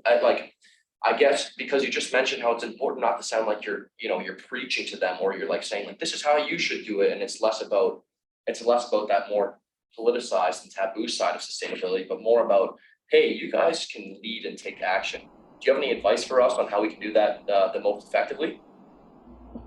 Yes, I do, because I get this. If I can just throw this out there, I don't think it's about making a case for the actual SDGs.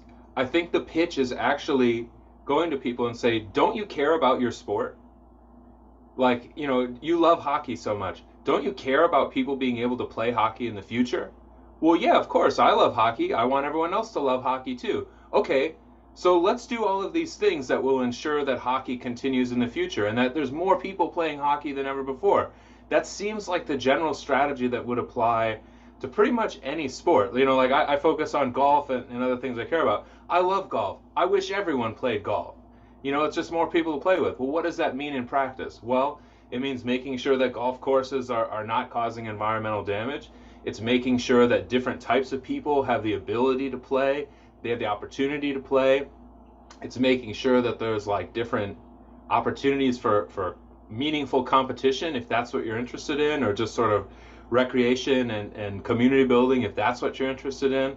I think leading with the kind of assertion like, well, you care about your sport, don't you? We should do everything in order to support it, to make sure that it's here for future generations and for people who haven't discovered it yet. Absolutely. Thank you. Thank you so much. Taylor, Dr. McKee, I think I saw you had your hand up there as well, if you'd like to jump in. Actually, yeah, honestly, it's just to sort of pose a question to you in terms of your articulation of this future training module.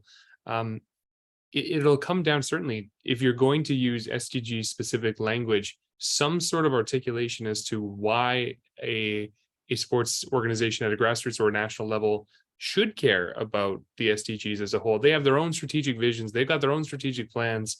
Not to get to sport management, but I don't think the brand of the UN is strong enough right now among sports organizations for them to say, well, if the UN agrees with it, I'm sure we'll get on board with that.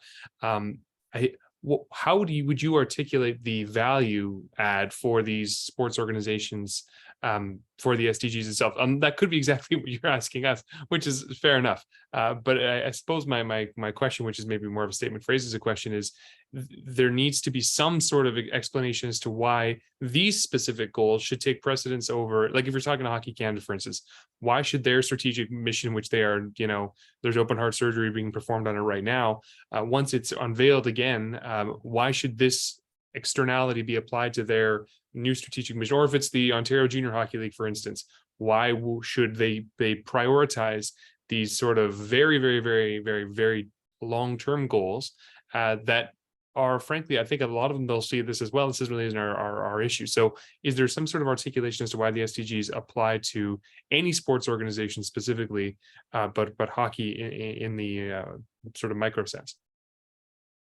Awesome. Great response. Thank you so much for your responses on this question. I also think it can be contextual too. I think it can be, some will resonate more with others. I think it's also who you're speaking to. There's young kids, they're not going to be worried about partnerships for the goals, right? Like they're worried about like, can I have a Gatorade after practice, right? So why don't we talk about why is it important that you drink water in a reusable water bottle? Why not think about something like that? And like hit the organizations or the people and make those conversations impactful. And you can ask them either ahead of time or you can ask them there, which ones are most meaningful and relevant to you? And which ones are you most likely to participate in? Because if we can get on board with the ones that we really like obviously for me, I really like number 3 and number 4. So I'm going to be more inclined to want to do that. And if we're thinking about athletics, right? We have a girl here who's playing at a very high level of hockey. And if she is going to make it to a professional rank where someone is going to pay her to play hockey, she needs to have clear strengths and clear attributes that people are going to want to invest in. And when we're talking about for development, knowing what we're good at will spark us to want to work hard at developing those skills, even when it is hard. And I think that if you can help people understand which ones they feel the most passionately about, they will want to work hard innately to make it better in their own personal circumstance, which will create a net positive impact on the culture and the society. Thank you so much, Mike. Really appreciate that. Great point. Attica, I see you, or your camera is off. Did you want to add? I'm not sure if it's been like that. I didn't mean to put you on the spot or anything. No, maybe not. Okay, I guess we can move on to our next question as we're going close to the end of the presentation.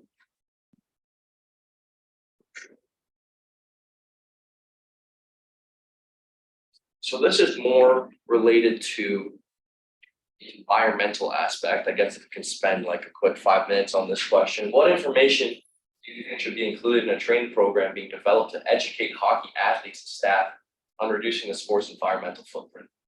So we did touch on this with the last question a little bit, but I guess to get a little more nitty-gritty, a little more specific about that climate action and those green related goals, do you think that what's a point that we could drive home, do you think?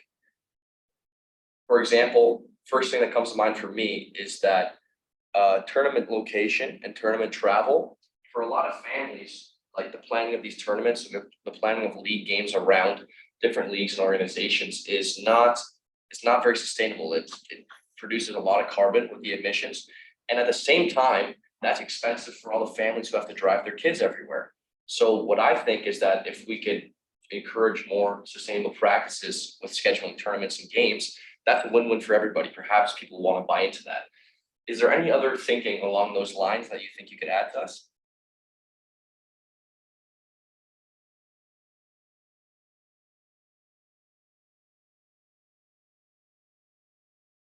Maybe not. I get it. It's a deep question. It's a very in-depth. If not, that's Professor Bernal. I was just going to say, I think maybe this goes back to some earlier points too. My initial reaction to this question is it might be a lot for hockey volunteers and volunteer administrators to feel like they need to be. These might be athletes, might be staff. Maybe it's part of their paid mandate. But I'm imagining this landing on the desk of a volunteer, and them thinking this is a lot to ask for them to become experts on specific practices and policies around environmental sustainability, on top of their regular job and on top of their volunteer job as a hockey administrator. So one way to approach this then I think might be to communicate the fact that there are lots of experts, increasingly numbers of experts around these issues that they could partner with or connect with. Like, for example, Dan Wilcock, who was the head of Canada Games for a long time, has been leading the Sport for Climate Action framework in Canada, getting signatories. But the point is he's building a community of sport administrators. So rather than saying here are the things you need to know, it might be a different message, a more receptive message to say, come and join this community of people that are working on these issues and we can share best practices. Because I think trying to ask volunteers to also become experts on environmental sustainability can be a pretty heavy load. Yeah, thank you. I love the way you put that, because I totally understand that if we're going to somebody and presenting and saying, this is what you have to do, become an expert in sustainability and sacrifice all your time as a volunteer, like that's such a huge ask, right? So I think framing it, rather us framing it like, how can we help you? Here's how we can help you. We can put you in touch with these partnerships, perhaps. Here's some best practices. I think that's great. Thank you very much. Yeah, and just on a small point on that, again, because it's a little outside my wheelhouse, when they mentioned when Dr. Donald was mentioning there about the burden on volunteers, when your question here discusses sports environmental footprint, I remember at the facilities here that handle baseball, they were trying to get teens and frankly adults to stop chewing tobacco, and they were like, this is a filthy habit and this is bad for your health. And they're also like, oh, and by the way, like the extra groundskeeping work, this was a notice issued to all parents and things like that. They made us understand what the footprint was, and that is something that, again, hockey is. There's so many latent sort of aspects of the environmental footprint that go into it, coming from the chemicals on the Zamboni to the amount of power that goes into the cooling plants. Like, for instance, there's a 4-pad here in the Niagara region that they tell you how many hours of electricity is saved by melting 2 of the ice plants over summer. And things like half ice practices for teams, that's better for the environment because it's less floods. So like if there's articulations about what the actual footprint is, you can get a better sense of why maybe perhaps your practice is a little more cramped, or why, you know, you don't have 4 dressing rooms for practice, you only have 2.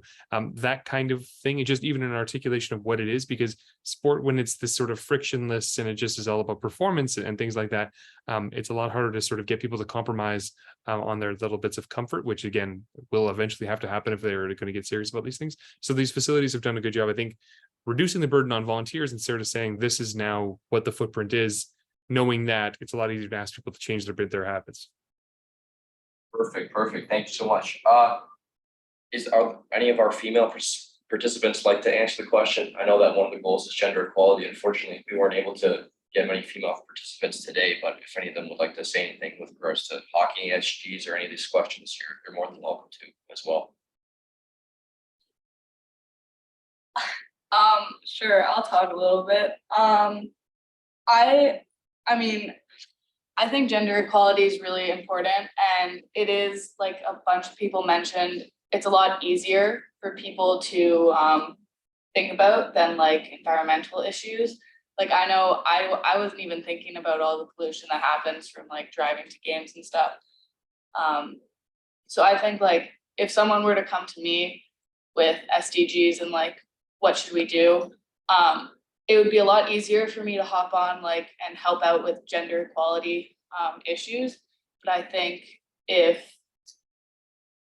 you made a good presentation about like the environmental impacts and of like the ozone and everything like that, and came to us with solutions instead of just like, here's the problem, it would be really easy to kind of see those issues and also help out with those SDGs as well as the gender equality. Because yeah, I think coming to people with solutions instead of problems definitely makes it easier. For sure. Yeah. Piggybacking exactly what you said, athletes, you know, they're like the soldiers. They just show up and they want to be told what to do, and they do it, and then they leave, and then they come back and they do it again the next day. And you say, do it like this, and we do it like that. Especially, you know, when you're talking about collegiate athletes, they're balancing so much. You're talking about junior athletes, they're balancing a lot. It's time. They got to figure out, you know, do I have to do homework? Do I have class to get to? Do I have to train? Do I have to, you know, eat? Do I have a job? Do I got to work? Do I got to go back and train again? Am I, you know, trying to be social so that I can still maintain friendships?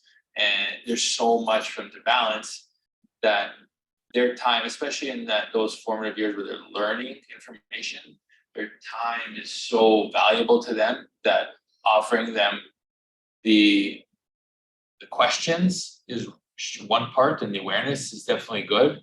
But I think again, like I was saying before, it's contextual when you're talking to a particular audience. For them, especially for athletes, come to them with solutions because they'll just do it. They'll okay, yeah, this is what I gotta do. Sure, I'm gonna do it. You know, I gotta pick up my tape after practice, no problem. Put it in the garbage. Do I gotta drink water? Sure, no problem. Am I gonna consume less plastic water bottles? Absolutely, no problem. I'll get a water bottle. It's easier to just put the information and the tasks that you need for them to do in front of them. And that's, I think, if you talk about SDG, when you're talking about the one where it's the institutional ones, now you're thinking about what the people who will make the decisions are putting down the pipeline and how that impacts those people. And if they want positive things to happen, we'll set it up in a way that it's easy for them to execute on those things. Sure. Awesome. I'm hearing a lot of points on how the next steps for our project with the awareness and education will be more of us helping other people, presenting solutions and sharing best practices as opposed to presenting problems. So I think that's a great insight for us today. I think we have time for one more question very, very quickly. Perhaps I'll skip to the next ones. We've touched on this a little bit already in regards to partnerships. I guess this one's a very interesting topic within hockey. It's a little bit different from what we've spoken about today, and I guess it's more geared to people who are educated within the hockey community as well. what are some steps that can be taken to enhance the financial sustainability within hockey? For example, of course, the most pressing matter is affordability. And perhaps once we know what that is and what the next steps are, maybe we can incorporate that into any reports or training that we do. So if anyone has any ideas on what you think the best ways to make this game more affordable is, I'd love to hear them. Get to the energy people and tell them to lower the cost of energy.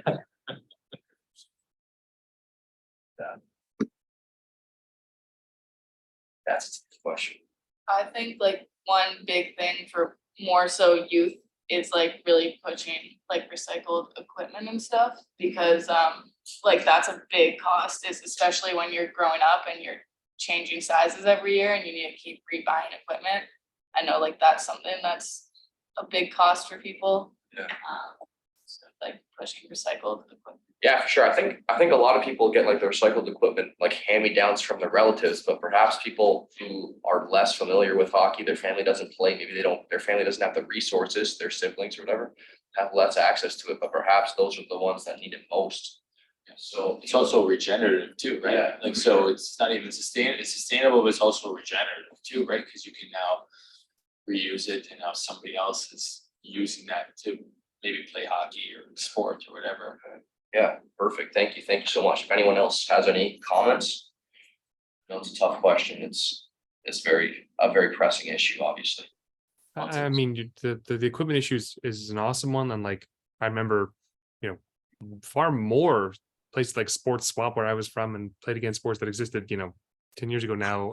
This is not really a comment on the equipment, but more just the fact that the business practice probably doesn't work. Maybe perhaps community run equipment recycling centers rather than ones that are more subject to the sort of probably dangerous business model that they present, but might be a good idea here. I mean, obviously there are certain sports that have dealt with the equipment issue differently. Football's always been a sport where you don't necessarily need to buy the equipment. There used to be an ad in the 50s and 60s where all you need are shoes and guts to play football. So I mean, that kind of idea. I know that Finland in the early 2000s had great success in developing goaltenders, in large part because they had a grassroots goaltending situation where goaltending equipment from not just novice and younger, but they would have community owned equipment all through 16, 17 years old. That led to them producing some of the world's best goaltenders, as an example of trying to tackle the equipment one. But really the issue is ice times, far more than any one piece of equipment. It's an ice time issue. When Hockey Canada met, we had a meeting with Hockey Canada that talked about this problem with academies, and this was in 2019, and they're very aware of the fact that the academization of hockey is a problem. So when we say like, how do we make hockey more affordable, we don't necessarily need to make it affordable for everyone right away. Where you probably need to do is make it so that if you are serious about hockey, you don't have to go to one of these unbelievably exorbitantly expensive academy systems. If you can keep grassroots hockey affordable, that probably is a more feasible way of approaching this, where you can more heavily subsidize these things on the back of the public sector, with the understanding that they are not competing with these sort of private academies. And when the sector blurring kind of occurs, I think a lot of the government organizations kind of say, well, is this really our business to be financing organizations that are being run for profit? So maybe more clearly delineating between the sort of grassroots and these elite programs, and making sure that if you choose a grassroots program, it's affordable, but it's also not impossible to say progress on a male or female program if you choose the grassroots side. Yeah, great points.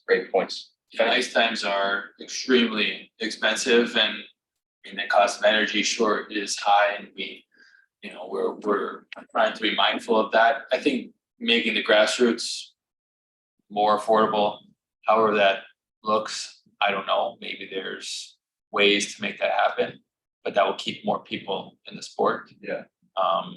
Because they will look to alternatives, right? Like you'll see hockey numbers are drawing downwards, and soccer and sports that don't cost quite as much are going up, and that will just kind of continually happen unless we are trying to say, hey, what can we do to make this sport more sustainable, right? I think I work in that industry too. A big reason for why an arena would say, hey, we're charging triple the amount or quadruple the amount pre-COVID is they used the justification that they were closed for 6 months during COVID. Well, everyone kind of struggled at that time. So it's not really a good excuse. A better way is to think about the cost of our energy and how that works and that relates to the cost of keeping ice cold. Do we need less rinks? Do we need more rinks? We have access to times for training. Sure. Thank you, Mike. Now that we're rounding off to 12:30, we're going to wrap up just with a quick 1-minute note from Professor Ascari to end our workshop. Okay, thank you very much. Before I go into it, I would like to ask Nadika if you have any comments, observation about this session, please. Yeah, so no questions. I mean, I was just it was interesting for me to listen to your perspective since I'm not from the US, I'm from Europe and especially a non-European country.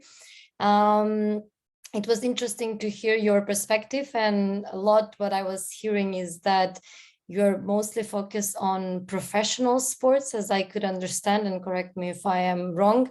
And also when we were talking about hockey, it was mostly the talks about the professional leagues and on the professional level, which here I'm also from a NGO, NGO Youth, and we work mostly with grassroots sports, and we are focusing more on the education of youth players, youth coaches on these topics, especially the SDGs. We are tackling all the SDGs in our work through sport. And we believe that the education is actually happening on the grassroots level, because as somebody mentioned already, in the professional level, the professionals are very focused on the sport and their performance, and they are doing what they're told mainly. And I don't, also my personal perspective is that if the club doesn't believe in this sustainability or the SDGs, they cannot change much as an individual, because they're part of a professional team and they're responsible and they have roles and responsibility within the team.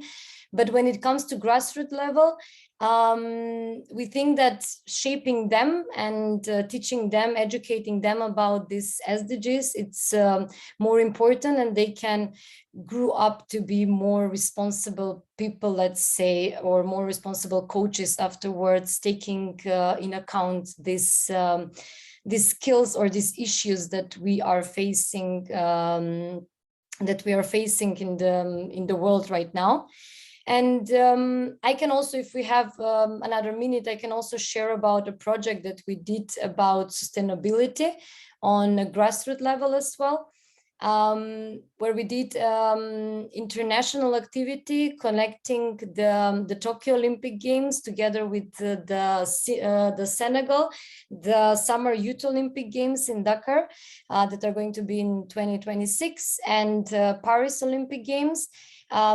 We connected them with finding organization and Olympic committees from these countries, and organizing youth events and youth trainings in each of them. One was in Tokyo, one was in Dakar, and one was in Paris, where we had sport-based education trainings, where the young players, young coaches got the chance to develop skills in order to, they were equipped with necessary skills to develop and deliver sport-based activities of young people when they come back in their communities, specifically focusing on the sustainable development. And we created a Score All 17 manual based on these training courses that we did, and it was connecting the youth on a grassroots level with the mega scale sporting events that are happening around the world, and they got chance to see how these events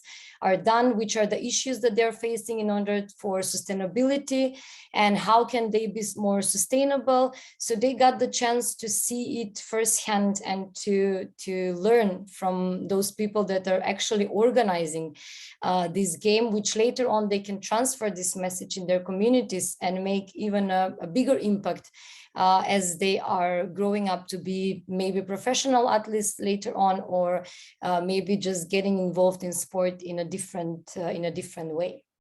I hope I didn't take much of your time. Thank you so much. Thank you. This is really good to finish this workshop. And before that, I really want to thank all our participants for their time. We really appreciate that. It definitely brought a lot of food for discussions for us and things to do. And thank you also for participants here in person for being with us. And also special thank for Michael to organize this workshop, and thank you, Francesco, for helping us implementing this workshop. The next step from our side would be that we will, with your permission, we will use the recording of the session into creating a report or a document where we can share it with you to see what if you have time to take a look at it, and hopefully use that as a way to expand this. This was the first session of our hopefully many more to come, and we really learn a lot from you, your insight, and hope to be connected and benefit from your expertise and also professional activities in this area as we develop this program. We first need to, of course, learn ourselves, and then try to develop trainings that could impact SDGs implementations and advancement. You know, the fact is that these SDGs are there. We all know that these are really touching many different important aspects of our life, and we would like to contribute to their advancement. In the midst of almost this years of implementation of SDGs, we know that many of them have not been achieved as they predicted or as they wanted, but hopefully within the next few years, as we have time to reevaluate these SDGs and our approach to them, hopefully we can do whatever we can, at least from the sports side, to see how far we can go. And with that, I really want to say again, thank you all to you all, my colleagues from US, from different parts of Canada, and also from Europe, and so on. This is really great. It was really fruitful discussions. Thank you. Yeah, thank you very much, everybody, for coming. We really appreciate your time. Thank you. Bye-bye.